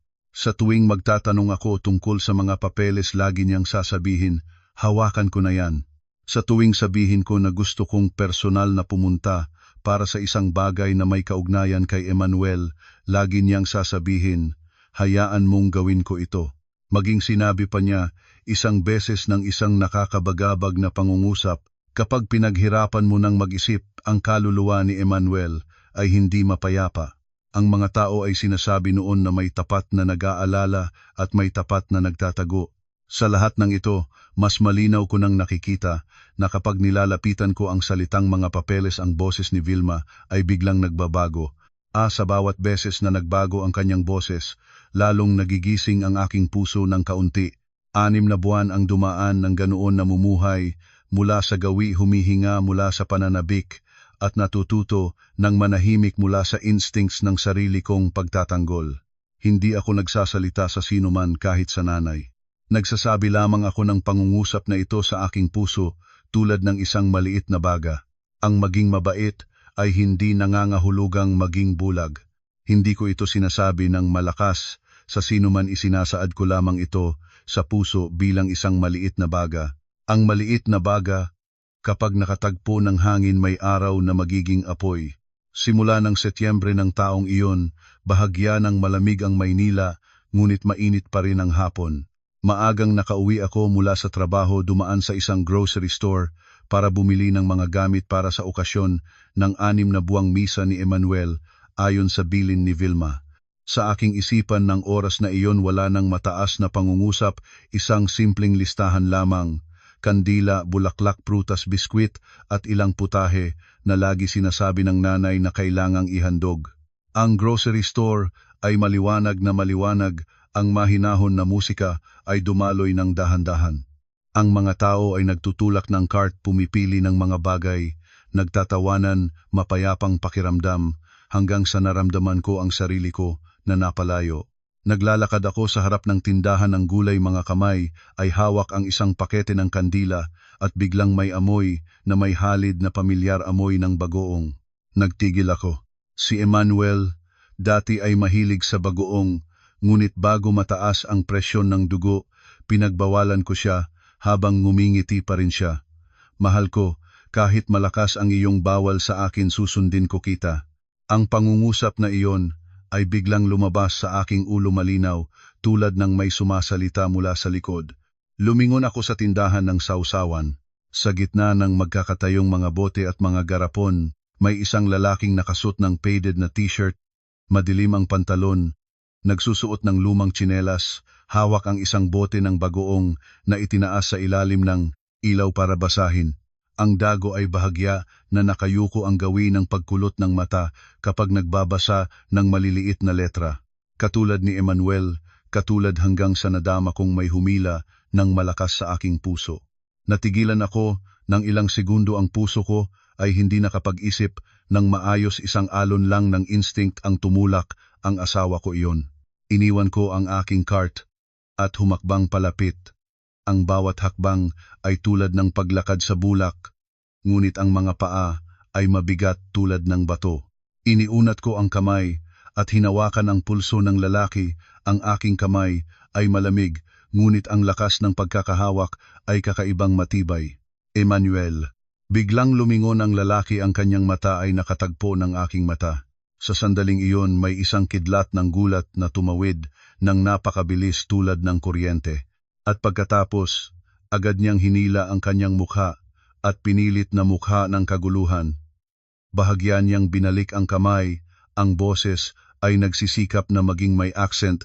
Nagkamali ka naman, si Lando po ang pangalan ko, taga-probinsya po ako. Hindi ko sumagot. Tinitingnan ko ng diretso ang kaliwang sulok ng kanyang mata, may isang maputlang peklat, doon hugis ng kalabasa. Ang peklat na noong sinabi ni Emmanuel ay nahulog siya mula sa bisikleta, mismong ang aking mga kamay ang naglagay ng gamot habang bumubulong ako tulad ng isang bata. Ang paglakad mo. Ngumiti pa siya noon ng parang tahimik na tawa. May doktor ang may asawa tulad ko. Yumuko ako at tinitingnan ang kaliwang kamay ng lalaki, ang hintuturo ay kulang ng isang bahagi. Maraming beses kong narinig ni Emmanuel ang kwento tungkol sa kanyang hintuturang nasugatan sa isang construction site. Pinakukuha pa niya ito ng may comics na tono para hindi ako masyadong mahinahunan. Ang bakas na iyon ay hindi maaaring maging likas na lihim. Nagsimulang lumayo ang mga mata ng lalaki, nangingislap ang pawis sa temple niya kahit malamig ang grocery store. Sinisikap pang ngumiti. Talaga pong nagkamali kayo, kahawig-hawig lang ng tao eh. Hindi pa rin ako nagsasalita, pinisil ko pa ang kanyang pulso ng kaunti, ang tinig ko ay mahinahon na narinig ko pa ang sarili kong tinig na malamig. Huwag ka nang mag-arte, ano ang kinakatakutan mo? Isang saglit pagkatapos malakas na hinila ng lalaki ang kanyang kamay, nahulog ang bote ng bagoong sa shelf at may tunog na clank. Nagsimulang lumingon-lingon siya sa paligid para maghanap ng paraan at pagkatapos ay iniubos ang paglayo niya. Maraming tao ang lumingon, may empleyado na nagsimulang lumapit para magtanong, ngunit nanatili lang akong nakatayo. Hindi ako sumigaw, hindi ako nahimatay, hindi ako umiyak, kakatwa. Naramdaman ko na para bang may bagay sa loob ko na biglang naglock, sinasara ang lahat ng malambot na emosyon. Sinundan ko siya dumaan sa tindahan ng tinapay, sinabak sa karamihan diretso palabas. Lumakad ako ng mabilis, ngunit hindi nagmamadali. Alam ko na kapag sumigaw ako mawawala siya, tulad ng usok, bago pa man maging malinaw. Palabas sa parking, nakita ko siyang tumakbo patungo sa isang lumang motorsiklo, nagpaputok ng makina na pasilyo-silyo at lumabas sa kalsada. Hindi ako nag-alinlangan humawi ng taxi, ang tinig ko ay tiyak na nagpakagulat din sa driver. Manong, sundan ninyo ang motorsiklong iyon sa unahan, ngunit panatilihin ang distansya, pakiusap. Lumakad ang taxi, aking sinundan, ang magkabilang kamay ko ay nakalapay sa hita, ngunit basang-basa sa pawis ang palad. Ang motorsiklo ay dumaan sa tulay, ang hangin ay pumunit sa salamin ng sasakyan at may tunog na whoosh. Ang Maynila sa labas ay abala pa rin, maingay pa rin, nagmamaneho pa rin ang mga tao habang sa aking ulo ay iisang tuwid na linya na mula sa aking puso patungo sa likod ng lalaking iyon. Ang motorsiklo ay hindi mabilis, tulad ng isang taong natatakot na siya ay susubaybayan, ngunit hindi rin siya makakapagpatakbo ng basta-basta. Kumanan ito sa isang lugar sa kalookan ng daan, ay patuloy na lumiliit ang mga bahay, ay nagsisiksikan ang mga kawad ng kuryente, ay magkakahalong tulad ng mga sapot ng gagamba. Sinabihan ko ang driver na mabagal at huminto ng malayo. Bumaba ako at nagtago sa likod ng isang puno. Ang puso ko ay kumakabog ng malakas, ngunit ang ulo ko ay malinaw nang hindi ko pa nararamdaman noon. Bumukas ang pintuan ng isang mababang bahay na may yero ang bubong, pumasok ang lalaki. Ilang segundo lang tumakbo palabas ang isang babae na mukhang lelang, hawak ang isang basket at may sinasabi sa bibig, ngunit hindi ko naririnig. At pagkatapos, mula sa loob ng bahay, dalawang batang sumasakal sa pintuan. Daddy, nakabalik si Daddy. Nanatiling nakatayo ako, naging maputla ang aking mga tenga. Inakala ko na maling narinig ko, ngunit hindi. Niyakap ng batang lalaki ang paa ng lalaki at ang batang babae ay sumisigaw habang tumatakbo. Yumuko ang lalaki at inangat ang isa, hinawakan ang ulo ng isa pa. Ang ngiti niya ay natural hanggang sa gusto ko na magsuka. Hindi siya ang tito, hindi ang tiyuhin, hindi ang lolo, ang daddy. Kumapit ako ng mahigpit sa puno para hindi mabuwal. Sa sandaling iyon ang altar sa kondo sa Quezon City ay lumabas sa aking isipan. Ang litrato ni Emmanuel ay ngumingiti pa rin ng magiliw, ang kandilang sinindihan ko sa loob ng 6 na buwan, ang columbarium na 75,000 na aking binayaran, lahat ng ito ay tulad ng isang malupit na biro. Gusto ko sanang sumugod at hulihin ang leeg ng lalaki at ipaliwanag niya sa publiko kung anong dula ito. Ngunit ang isang bahagi sa aking loob ay nagpigil at malinaw ang nagsalita. Gusto mo bang manalo? O gusto mo lang maging galit? Mabilis na kinuha ang aking telepono at kumuha ng isang litrato, hindi malinaw ang mukha, ngunit sapat para makita ang kanya-kanyang paghawak sa bata, sapat para makita ang silweta ng babae na nakatayo sa pintuan. Sapat para makita na ang mababang bahay na iyon ay tunay. Sa sandaling iyon, kung gusto ninyo po ng mga mahal ko, makikiusap ko sa inyo ng isang maliit na bagay. Kung ang kwentong ito ay naabot kayo hanggang sa puntong ito, at kung gusto ninyong malaman ang sagot sa tanong kung ano ang gagawin ninyo kapag nakita ang isang patay na tao na humahawak ng kanyang mga anak, mangyari na pong mag-iwan ng komento sa ibaba. At huwag din pong kalimutang mag-like para matulungan ang channel. Dahil ang katotohanang darating pa ay magpapatalo pa sa marami, at ang katotohanang iyon ay nagsisimula sa sandaling lumiko akong palabas ng eskinita. Lumiko ako at umalis. Mula sa eskinita ang mga paa ko ay nakadikit sa lupa. Hindi ako umiyak. Wala na akong luha, naramdaman ko lamang ang isang nanglalamig na pakiramdam mula sa batok pababa sa likod, malamig, tulad ng pagdampi sa bibig ng isang balong. Pagdating sa bahay, sinara ko ang pinto at natayo akong nakasandal sa dingding. Ang kondo ay malinis pa rin, maayos pa rin, tulad ng dati. Diretso akong pumunta sa study room ni Emmanuel, ang lugar na hindi masyadong pinasok dahil iginagalang ang espasyo ng asawa. Nakatayo ako, sa harap ng kanyang safe, ang kamay ko ay nakalapay sa knob. Mabagal akong huminga. Madalas sinasabi ng mga tao na may kasalanan ang nag-alala. Ngayon ay nakita ko na ang pag-aalala gamit ang aking sariling mga mata. At mula ngayon ay naunawaan ko na kapag ang katotohanan ay lumitaw na, ang puso ng kahit sinong magiliw ay magiging bato para hindi na siya madaya muli. Natagal ako sa harap ng safe bago ko binuksan, hindi dahil nakalimutan ko ang password, kundi dahil nanginginig ang aking mga kamay sa ibang uri. Ang nanginginig ng isang taong nakakita na ng katotohanan at nagsisikap na hindi hayaang lunukin ng katotohanan ang sarili. Ang safe ay nakalagay ng malalim sa aparador. Sa loob ay kadalasan ay mga papeles ng condo, passbook, ilang kontrata. Dati ay sinabi ni Emmanuel, ingatan mo ito, maingat ka kaysa sa akin. Inisip ko noon na tiwala iyon sa akin. Ngayon, habang nag-iisip muli, minsan ang pagbibigay ng susi sa isang tao ay hindi para hayaan siyang buksan ito, kundi para maisip ng taong iyon na siya ay may hawak ng kapangyarihan. Pinilit ko ang knob, tunog na tiyak ang narinig sa mahinahon na kwarto. Binuksan ang pinto, amoy ng lumang papel at malamig na metal. Isa-isang inilabas ko ang mga papeles, hindi nagmamadali. Inilapay ko ang mga ito sa desk ayon sa kategorya. Papeles ng kondo, papeles ng sasakyan, mga record ng trabaho, insurance. Tinitingnan ko ang mga puting dokumento at naramdaman ko ang hapdi sa sulok ng aking mga mata, dahil ang isang buong buhay ng tao ay maaaring gawing maayos na proseso ng ganoon. Sa aking telepono ay nanatili pa rin ang litrato na mabilis na kinuha sa eskinita. Pinalaki ko ito, tinitingnan ang daga ng lalaki habang niyayakap ang bata, ang kamay ang anggulo. Sanay na sanay sa kanya. Ang mga bakas ay hindi na maaaring itago gamit ang paraan ng baka magkahawig lang. Naupo ako at binuksan ang lumang album, mga litrato sa kasal sa beach sa Cebu para sa fiesta.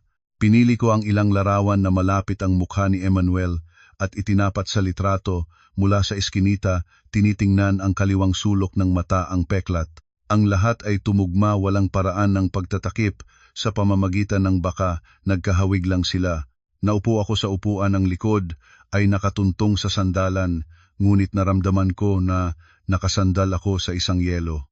Sa aking isipan ay nagsisimulang lumabas ang mga detalye na dati ay hindi ko inaalala. Sa ospital nakaabang na si Vilma, ngunit ang taong alam kung kailan ako darating. Sa sandaling sinabi ng doktor ang balita, hindi agad umiyak si Vilma tulad ng inaasahan ko. Siya ay nagsalita ng, "Pirma ka, huwag gumawa ng ingay, alalahanin ang nanay." Ang libing ay ginawa ng mabilis, ang kremasyong ay ginawa ng mabilis, ang mga papeles ay lahat nasa kanya, ang columbarium ay 75,000, sinabi niyang hawak niya ang lahat. Lahat ay tulad ng isang ruta. At ako ay itinulak sa kariton na dumadaan sa ruta na iyon, pumipirma lamang. Nagtitipon ang mga kaisipan na dati ay isinantabi ko dahil inisip ko na nasa burol ng pagdadalamhati ako, na ang pag-iisip ay lumilikha ng kasalanan. Nakatayo ako, kinuha ang drawer ng desk ni Emmanuel. Sa loob ay ilang notebook, ilang ballpen, isang tumpok ng calling card at isang sobre na makapal na nakasiksik sa ilalim. Ang sobre ay walang pangalan, ngunit ang gilid ng sobre ay may tanda na parang madalas itong nakuha at isinabalik sa bag. Binuksan ko ito, sa loob ay ilang photocopied na dokumento. Isa ay isang bank appointment slip, ang isa ay photocopy ng isang kontrata at may isang maliit na papel na may ballpen. "Caloocan, maayos, huwag tumawag kapag gabi." Ang sulat ay nakahilig, hindi tulad ng sulat ko, hindi rin ganap na tulad ng sulat ni Emmanuel, ngunit ang Caloocan ay tulad ng isang pako na tinatak sa sahig. Hindi ko agad nagtapos ang konklusyon. Kinuha ko ang papel at pinhotograph, inilagay sa isang hiwalay na folder na pinangalan ng ganito, "Ebidensya." Gumawa pa ako ng isa pang bagay. Binuksan ko ang laptop, gumawa ng notes file, tinawag kong timeline, isinulat ko ang petsa at oras mula sa alaala at mula sa natirang laman ng telepono. Ang araw na tinawag si Vilma sa hating gabi. Ang araw ng libing, ang araw ng kremasyong, ang araw ng pagbabayad ng 75,000. At ngayon ang araw na nakita ko ang isang patay na tao na niyayakap ang kanyang mga anak. Hindi ko isinulat ang emosyon, isinulat ko ang mga pangyayari. Ang mga accountant ay may gawi, ang mga numero ay mas mahirap magsinungaling kaysa ang mga luha.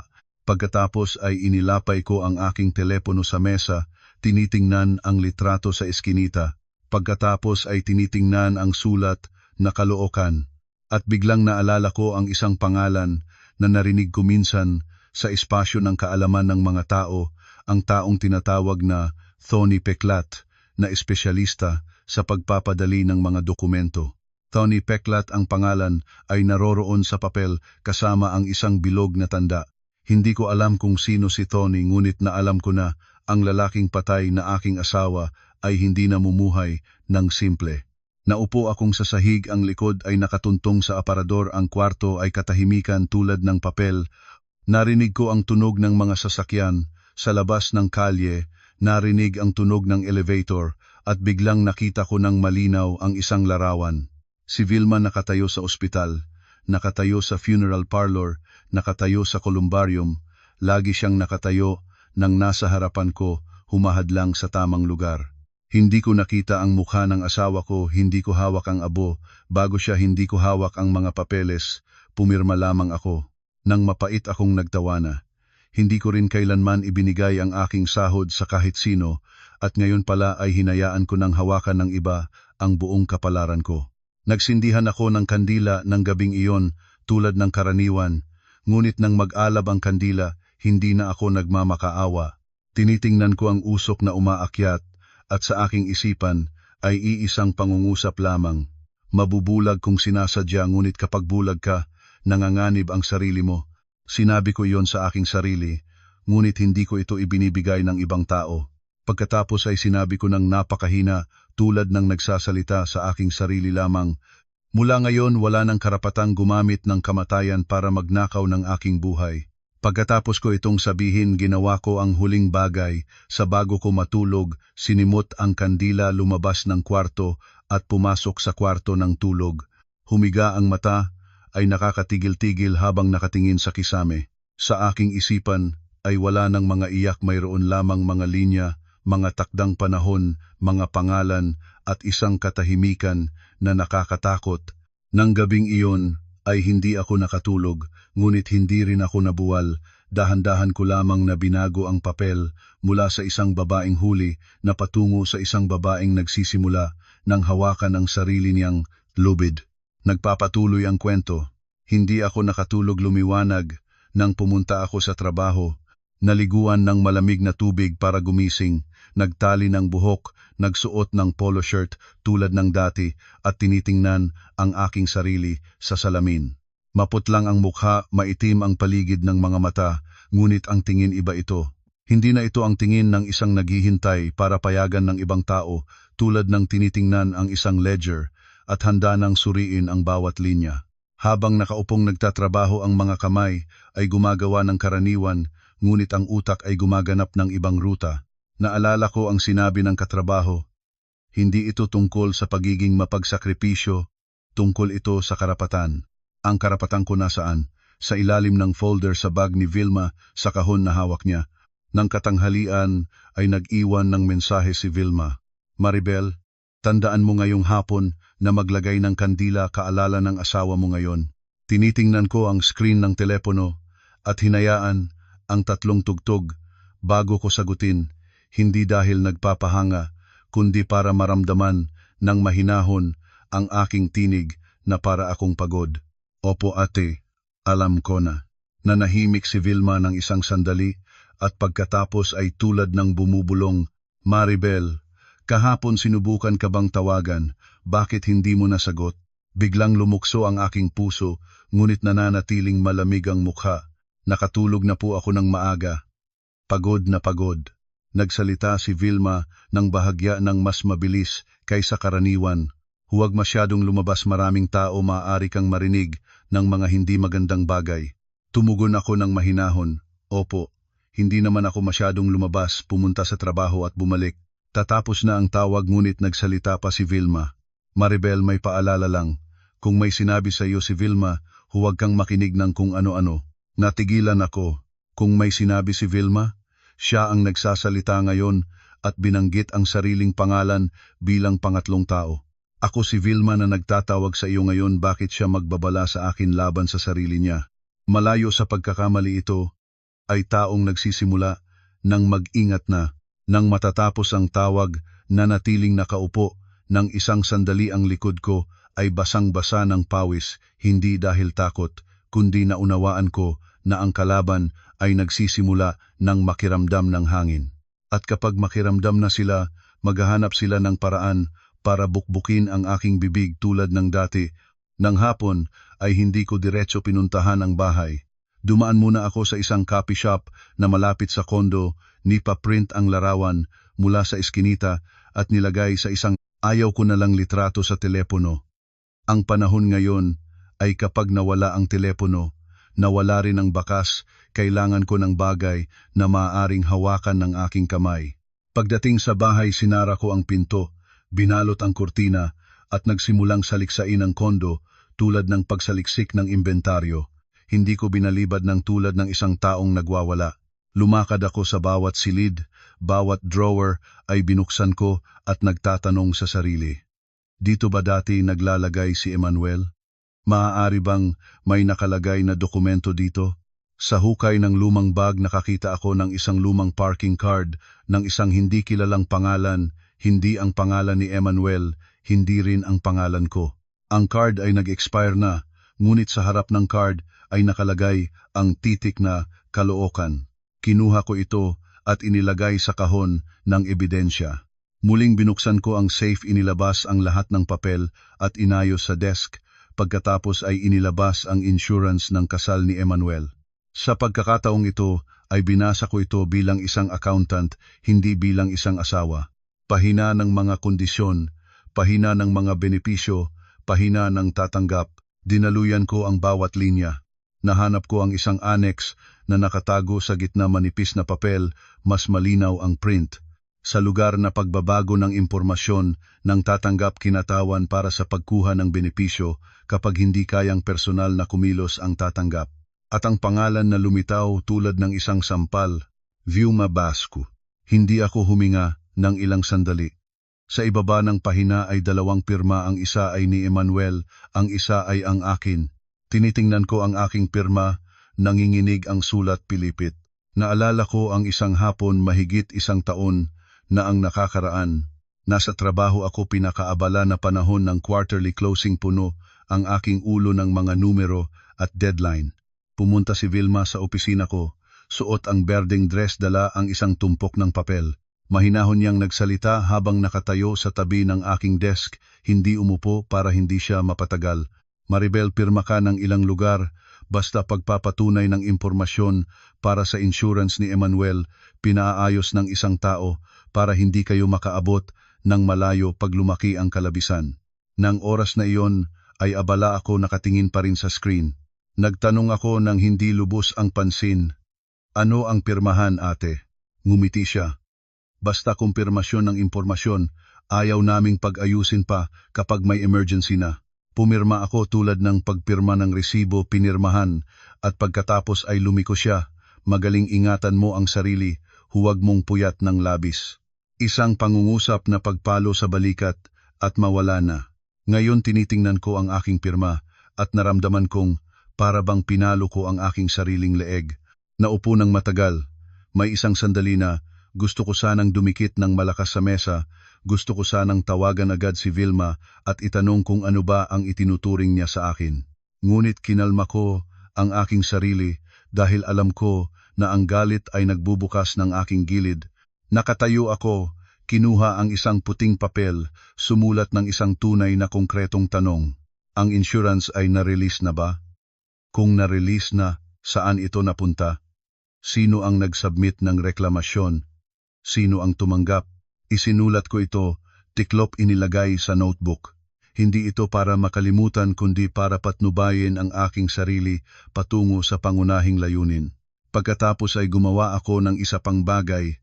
Nagsanay akong maging mahinahon.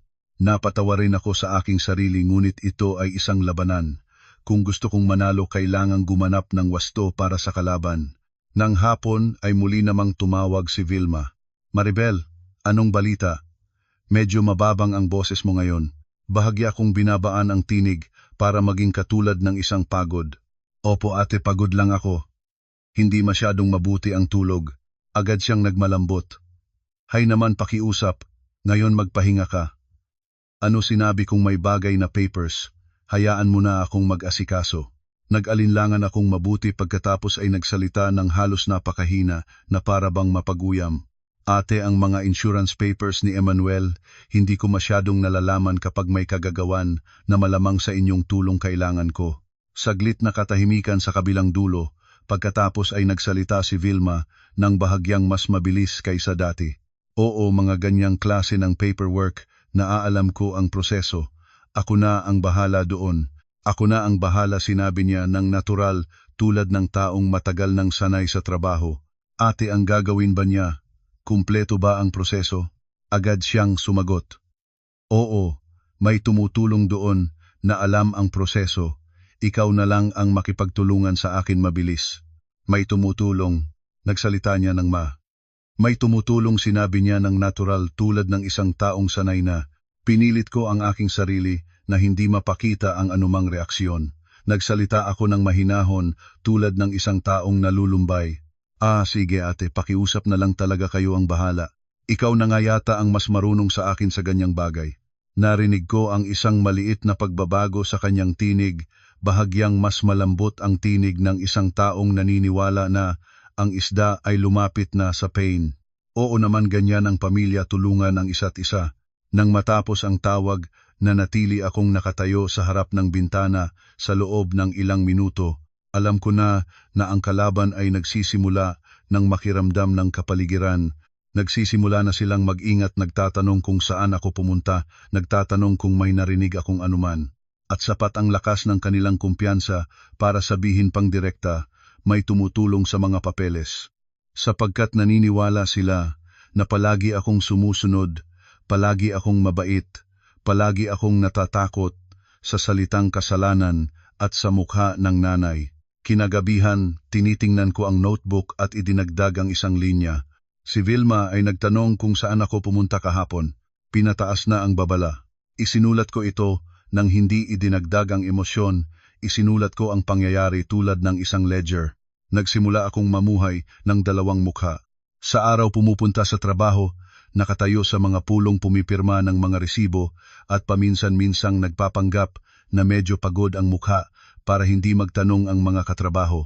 Sa gabi bumabalik sa oras, nagsusunog ng kandila, nagpo-post ng mapurol na story tungkol sa isang mangkok ng arroz caldo para kung may nagmamasid ay makita rin nila ang isang biyudang tahimik.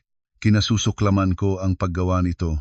Ngunit alam ko, ito ay isang laban na inaayos ng kalaban mula pa noong dati. Nagbago na lang ang paraan ko ng paglalaro. Ang nanay, paminsan-minsang tumawag, mahinahon nag-aalala. Maayos ka ba anak? Lagi akong sumasagot ng malambot. Opo nanay, maayos naman. Hindi ko pinahintulutan ang nanay na maging sanhi ng pag-aalala. Alam ko na kung mag-aalala ang nanay, malalaman ni Vilma at maaaring sarahin nila ang anumang bukas na daan. Sa ikawalo araw pagkatapos ng lahat may mensahe si Vilma sa email na bagong gawa ko para sa mga ebidensya. Isang simpleng mensahe mula sa isang tagasaliksik na natagpuan ko sa internet. Nakilala ko na ang kilusan ng lalaking tinanong mo. Malapit na ang pangalan ng ginamit na pagkakakilanlan at may isang taong nagpapadali ng mga dokumento, tinatawag ng mga tao doon na Thony Peklat. Binasa ko ito ng mabagal. Pagkatapos ay naupo ng walang galaw sa loob ng ilang minuto. Hindi ito nagulat kundi ang kabaliktaran, parang ang katotohanan ay lumitaw mula sa ilalim ng tubig.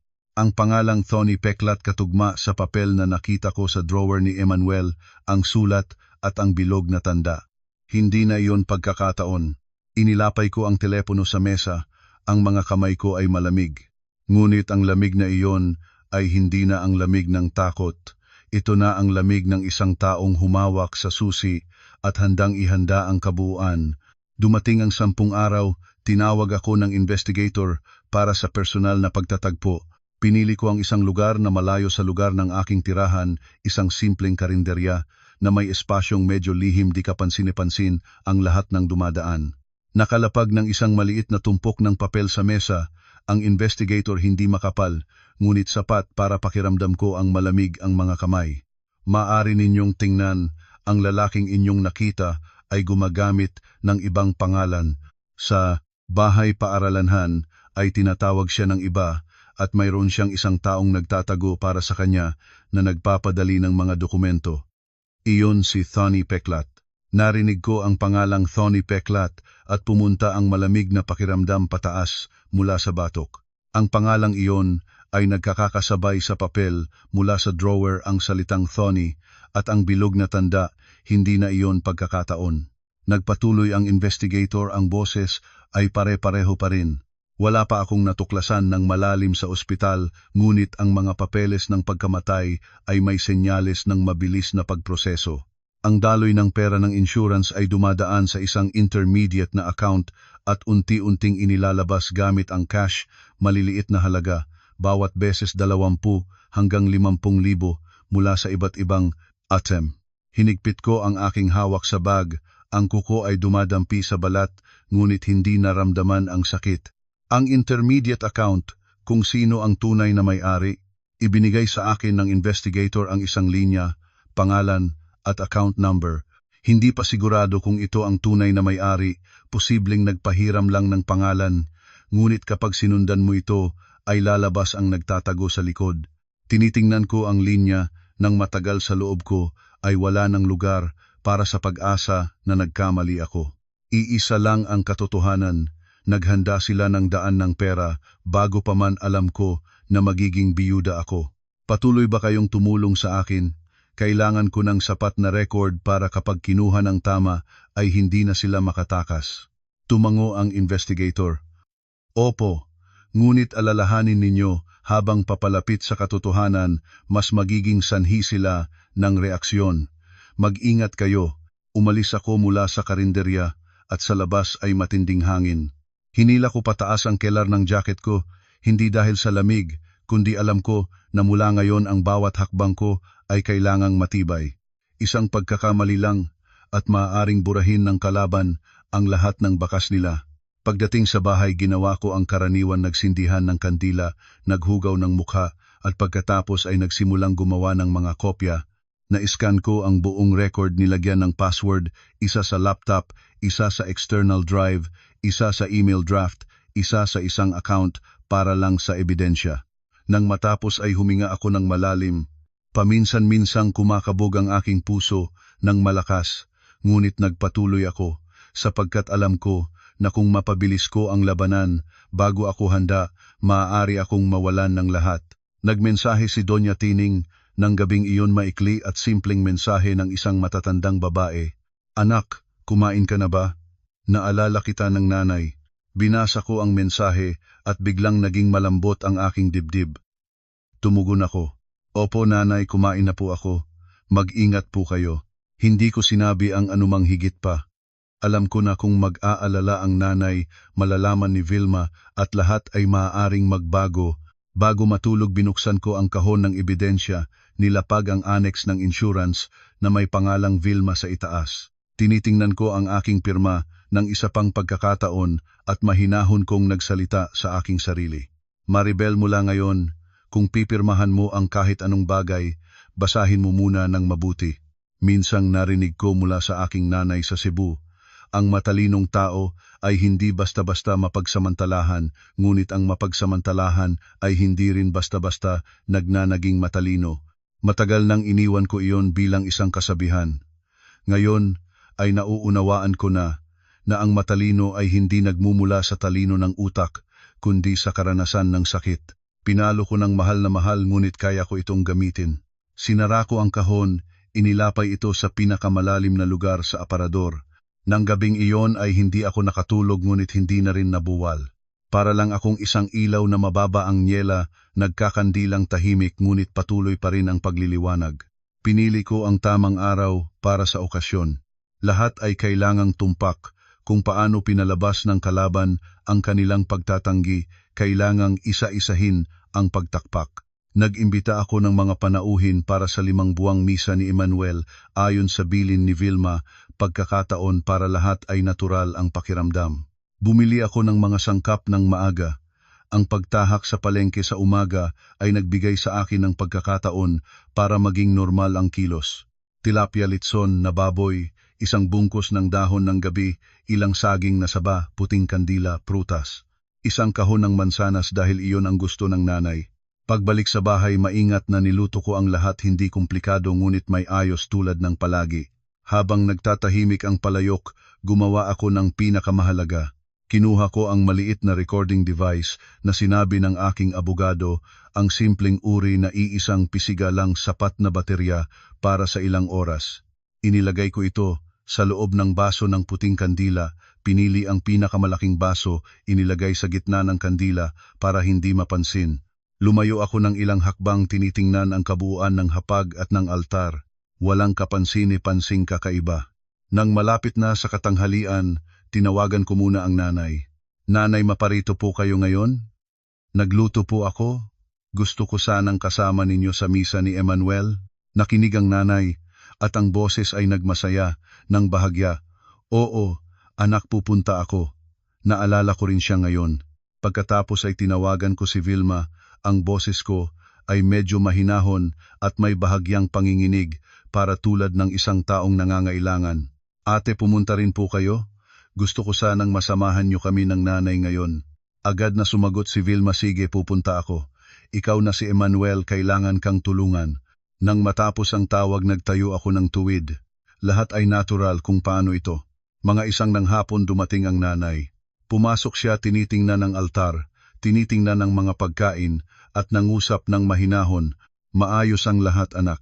Iniakay ko ang nanay sa upuan, inilagay ang hiwalay na putahe para sa nanay dahil walang karne ang ikinain ng nanay.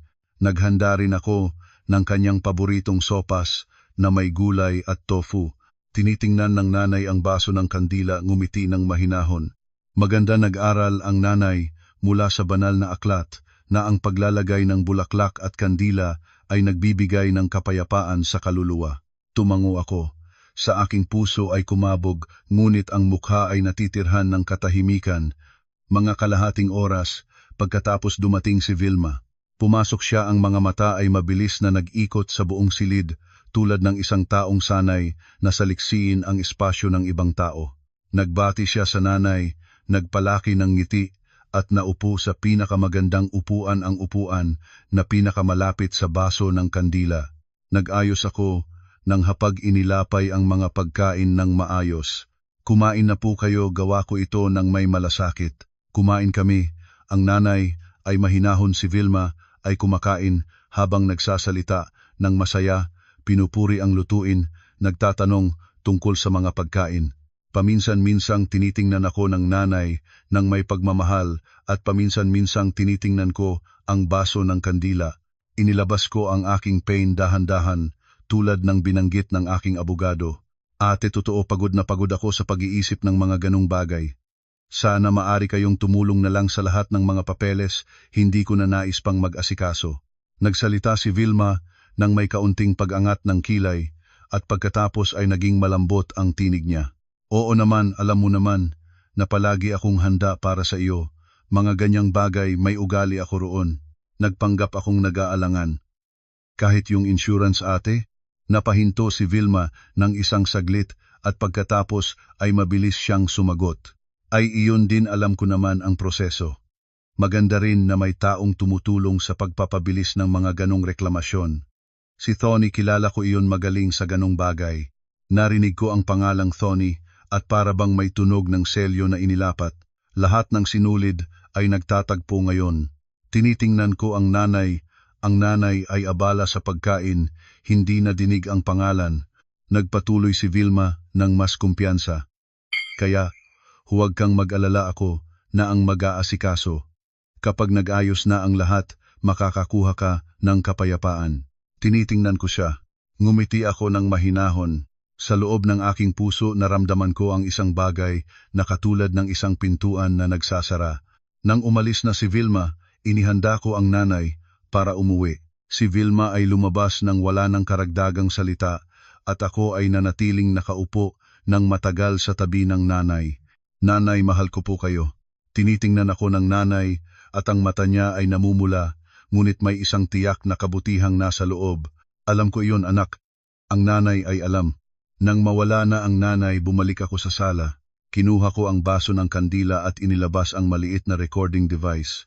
Ang baterya ay sapat pa. Ikinonekta ko ito sa laptop, kinopya ang file, at nagsimulang makinig. Nang marinig ko muli ang tinig ni Vilma, si Tony, kilala ko iyon, magaling sa ganong bagay, na patayo ako. Hindi ako tumawa, hindi rin ako umiyak. Naramdaman ko lamang ang isang katahimikang tulad ng pagtatapos ng isang mahaba at mahirap na accounting period. Nagmensahe agad ako sa aking abogado na si Attorney Hazel, isang simpleng mensahe. Mayroon na po akong recording. Binanggit ni Vilma ang pangalan ng tagapadali ng mga dokumento at nagsalita tungkol sa proseso ng may sariling kagustuhan. Saglit ang sagot ni Attorney Hazel. Maayos, bukas ay dalhin ninyo ito. Kausapin natin ang susunod na hakbang. Isinara ko ang telepono at tinitingnan ko ang baso ng kandila. Nang sumunod nang magsindi na ako ng kandila, hindi na ako nagmamakaawa. Tinitingnan ko ang usok na paakyat at sa aking isipan ay iisang pangungusap. Mula ngayon ang aking katotohanan ay hindi na hawak ng iba. Kinabukasan pumunta ako sa opisina ni Attorney Hazel na maaga. Dinala ko ang buong kahon ng ebidensya, ang lahat ng naskan na dokumento, ang recording, ang mga larawan, ang timeline. Nagsalita si Attorney Hazel ng direkta tulad ng palagi niya. Maribel, ang recording ay sapat na maganda. Ang binanggit na pangalan at ang pagsasalita ng proseso ay may kahulugang legal. Kailangan nating mag-file ng kaso para sa posibleng pandaraya sa insurance at paggawa ng mga dokumento na may maling intensyon. Ang ebidensya ng larawan at ng timeline ay matibay, ngunit ang susi ay ang pagsasalita niya. Kapag nag-file na tayo, hindi na nila maaaring ilayo ang sarili nila sa salitang lumabas sa kanilang sariling bibig. Nagtanong ako ng kalmado, ano po ang kailangan kong gawin? Huwag kang makipagharap ng personal kapag nagsimula na ang proseso. Ang kausapin mo ay ako at alalahanin ang nanay mo. Kung hindi siya alam sa lahat ng ito, ingatan mo siya. Gagamitin nila siya para masoften ang hatol. Tumango ako. Alam ko na iyon. Hanggang maaari nais ko ring huwag masugatan ng nanay. Pumili ako ng tamang araw para sa okasyon ng 5 buwang misa at sa pagkakataong iyon, gawin ko ang dapat gawin. Ginawa ko ang lahat ng maayos pagluluto, pag-aayos ng altar, pag-iimbitahan kay Vilma at sa nanay. Lahat ay natural na hitsura. At ang recording device, nakalagay sa baso ng kandila, naghihintay sa tahimik. Ang pagkain ay mabango, ang usapan ay mahinahon, ang nanay ay kumakain ng dahan-dahan, si Vilma ay kumakain ng masaya at nagtatanong tungkol sa mga pagkain. Nang dumating ang tamang sandali, inilabas ko ang aking pain. Parang isang taong walang ibang kagustuhan kundi magpahinga. Ate, totoo, pagod na ako sa lahat ng pag-iisip. Hayaan na lang ninyo kaming mag-asikaso ng lahat kahit ang insurance. At ang sagot ni Vilma ay lumabas ng natural, tulad ng isang taong kumpiyansa na ang lahat ay maayos na. Si Tony, kilala ko iyon, magaling sa ganong bagay. Nang umalis na ang lahat, naupo akong mag-isa sa sala. Kinuha ko ang baso ng kandila at hinalungkat ang maliit na recording device. Nagkuha ng malalim na hininga. Nagmensahe ako sa aking abogado. Mayroon na po akong recording at ang sagot ay dumating sa loob ng ilang minuto. Maayos, bukas ay dalhin ninyo ito.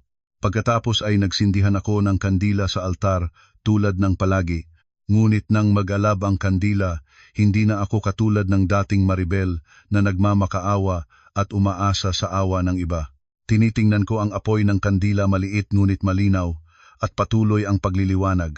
At sa aking puso, isang pangungusap na matagal ko nang pinahintulutan ng sarili ko na marinig. Ang maging mabait ay hindi nangangahulugang hayaan ang iba na gamitin ang iyong kabaitan laban sa iyo. Isang linggo pagkatapos ng misa, handa na ang lahat ng record. Pumunta kami ni Attorney Hazel sa kinauukulan, dala ang buong file ng ebidensya, ang timeline, ang mga larawan ng recording, ang annex ng insurance, ang mga dokumento na may kaugnayan. Lahat ay maayos na pagkakasunod-sunod tulad ng isang ulat ng pag-audit. Matapos ang pagpapasa ng reklamasyon, nagsalita si Attorney Hazel. Maribel, ang proseso ay magsisimula na. Handa ka ba? Tinitingnan ko siya. Handa na. 3 araw pagkatapos tinawagan ako ng nanay, ang boses ay nagtataka at nag-aalala. Maribel, sinabi ni Vilma na may haharap siyang sa isang opisina. Hindi ko alam kung bakit, ikaw ba may alam ka? Mahinahon akong naupo sa tabi ng nanay, hinawakan ang kamay ng nanay at nagsalita ng dahan-dahan. Bawat pangungusap ay maingat. Nanay, pakiusap na manatiling kalmado. Mayroon po akong ipapakita sa inyo. Inilabas ko ang aking telepono, binuksan ang larawan mula sa eskinita. Hindi ko ito agad inilapit sa mukha ng nanay. Hinayaan ko ang nanay na makita ng dahan-dahan para ang puso ng nanay ay may paraan para huminga. Tinitingnan ng nanay ang larawan ng ilang segundo, pagkatapos ay namutla ang mukha at bumagsak ang rosaryo sa kamay niya at mabilis na muling kinuha. Huminga ang nanay ng mabilis, hindi maaari. Nagsalita ako ng napakahina.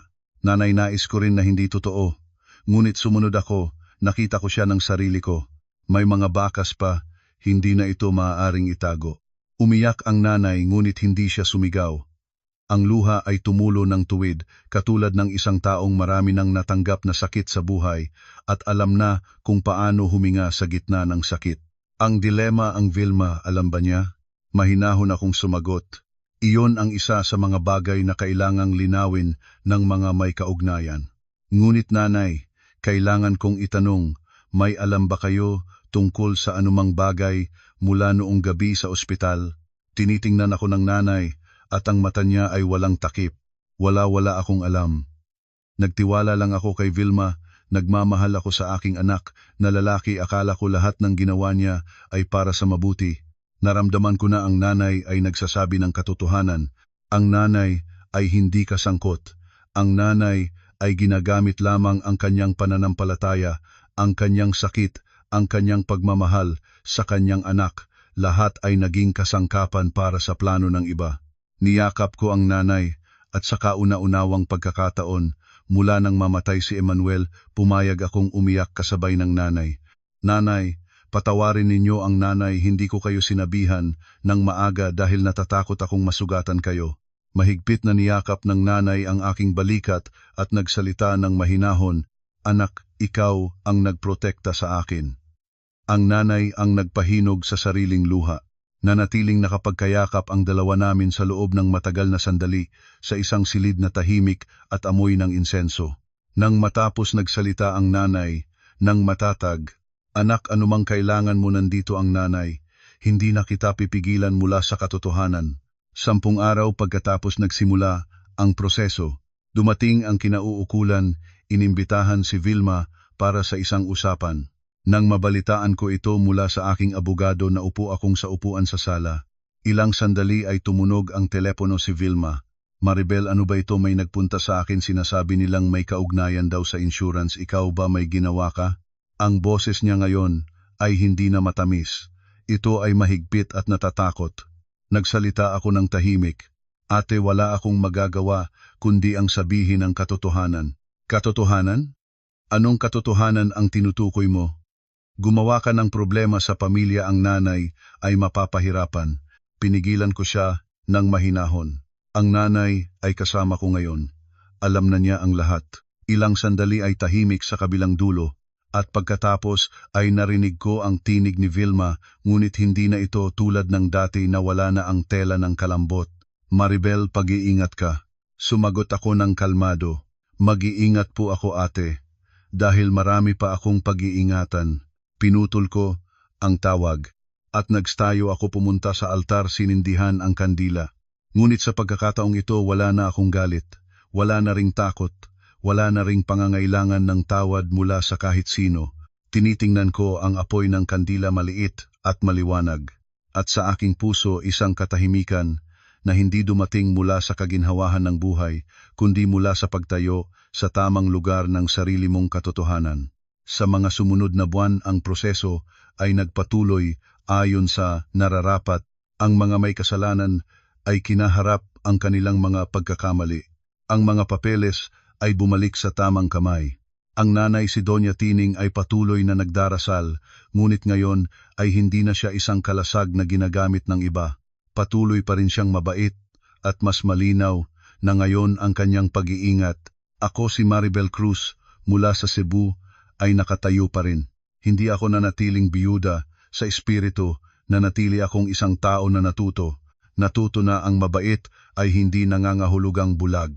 Natuto na ang pagtitiis ay may hangganan, at ang hangganan ay kapag ang iyong sariling karapatang mabuhay ay nagsisimula ng mawala. Natuto na ang mga numero, ang mga dokumento, ang mga bakas ay madalas na mas tapat kaysa sa mga salitang maganda ang tunog. At natuto na ang katahimikan ng isang taong may hawak na katotohanan ay mas malakas kaysa sa ingay ng sinumang nais itago ito. Madalas sinasabi ng aking nanay sa Cebu, "Sa buhay ang mabuti ay hindi palaging kaagad darating, ngunit ang mabuting nagtitiis at nagtataglay ng katotohanan, ang mabuti ay darating." Ngayon, habang tinitingnan ko ang liliwanag na ilaw ng kandila sa aking altar, naiintindihan ko na nang mabuti ang bawat salita ng kasabihang iyon. Kung ang kwentong ito ay nakaantig sa inyong puso, mangyaring mag-iwan ng isang like at isang komento sa ibaba. Kung may kakilala kayong nangangailangan ng lakas ngayon, ibahagi ang kwentong ito sa kanila. Dahil minsan ang isang kwento ang nagsisilbing sulo sa gitna ng kadiliman. Salamat sa pakikinig. Hanggang sa susunod.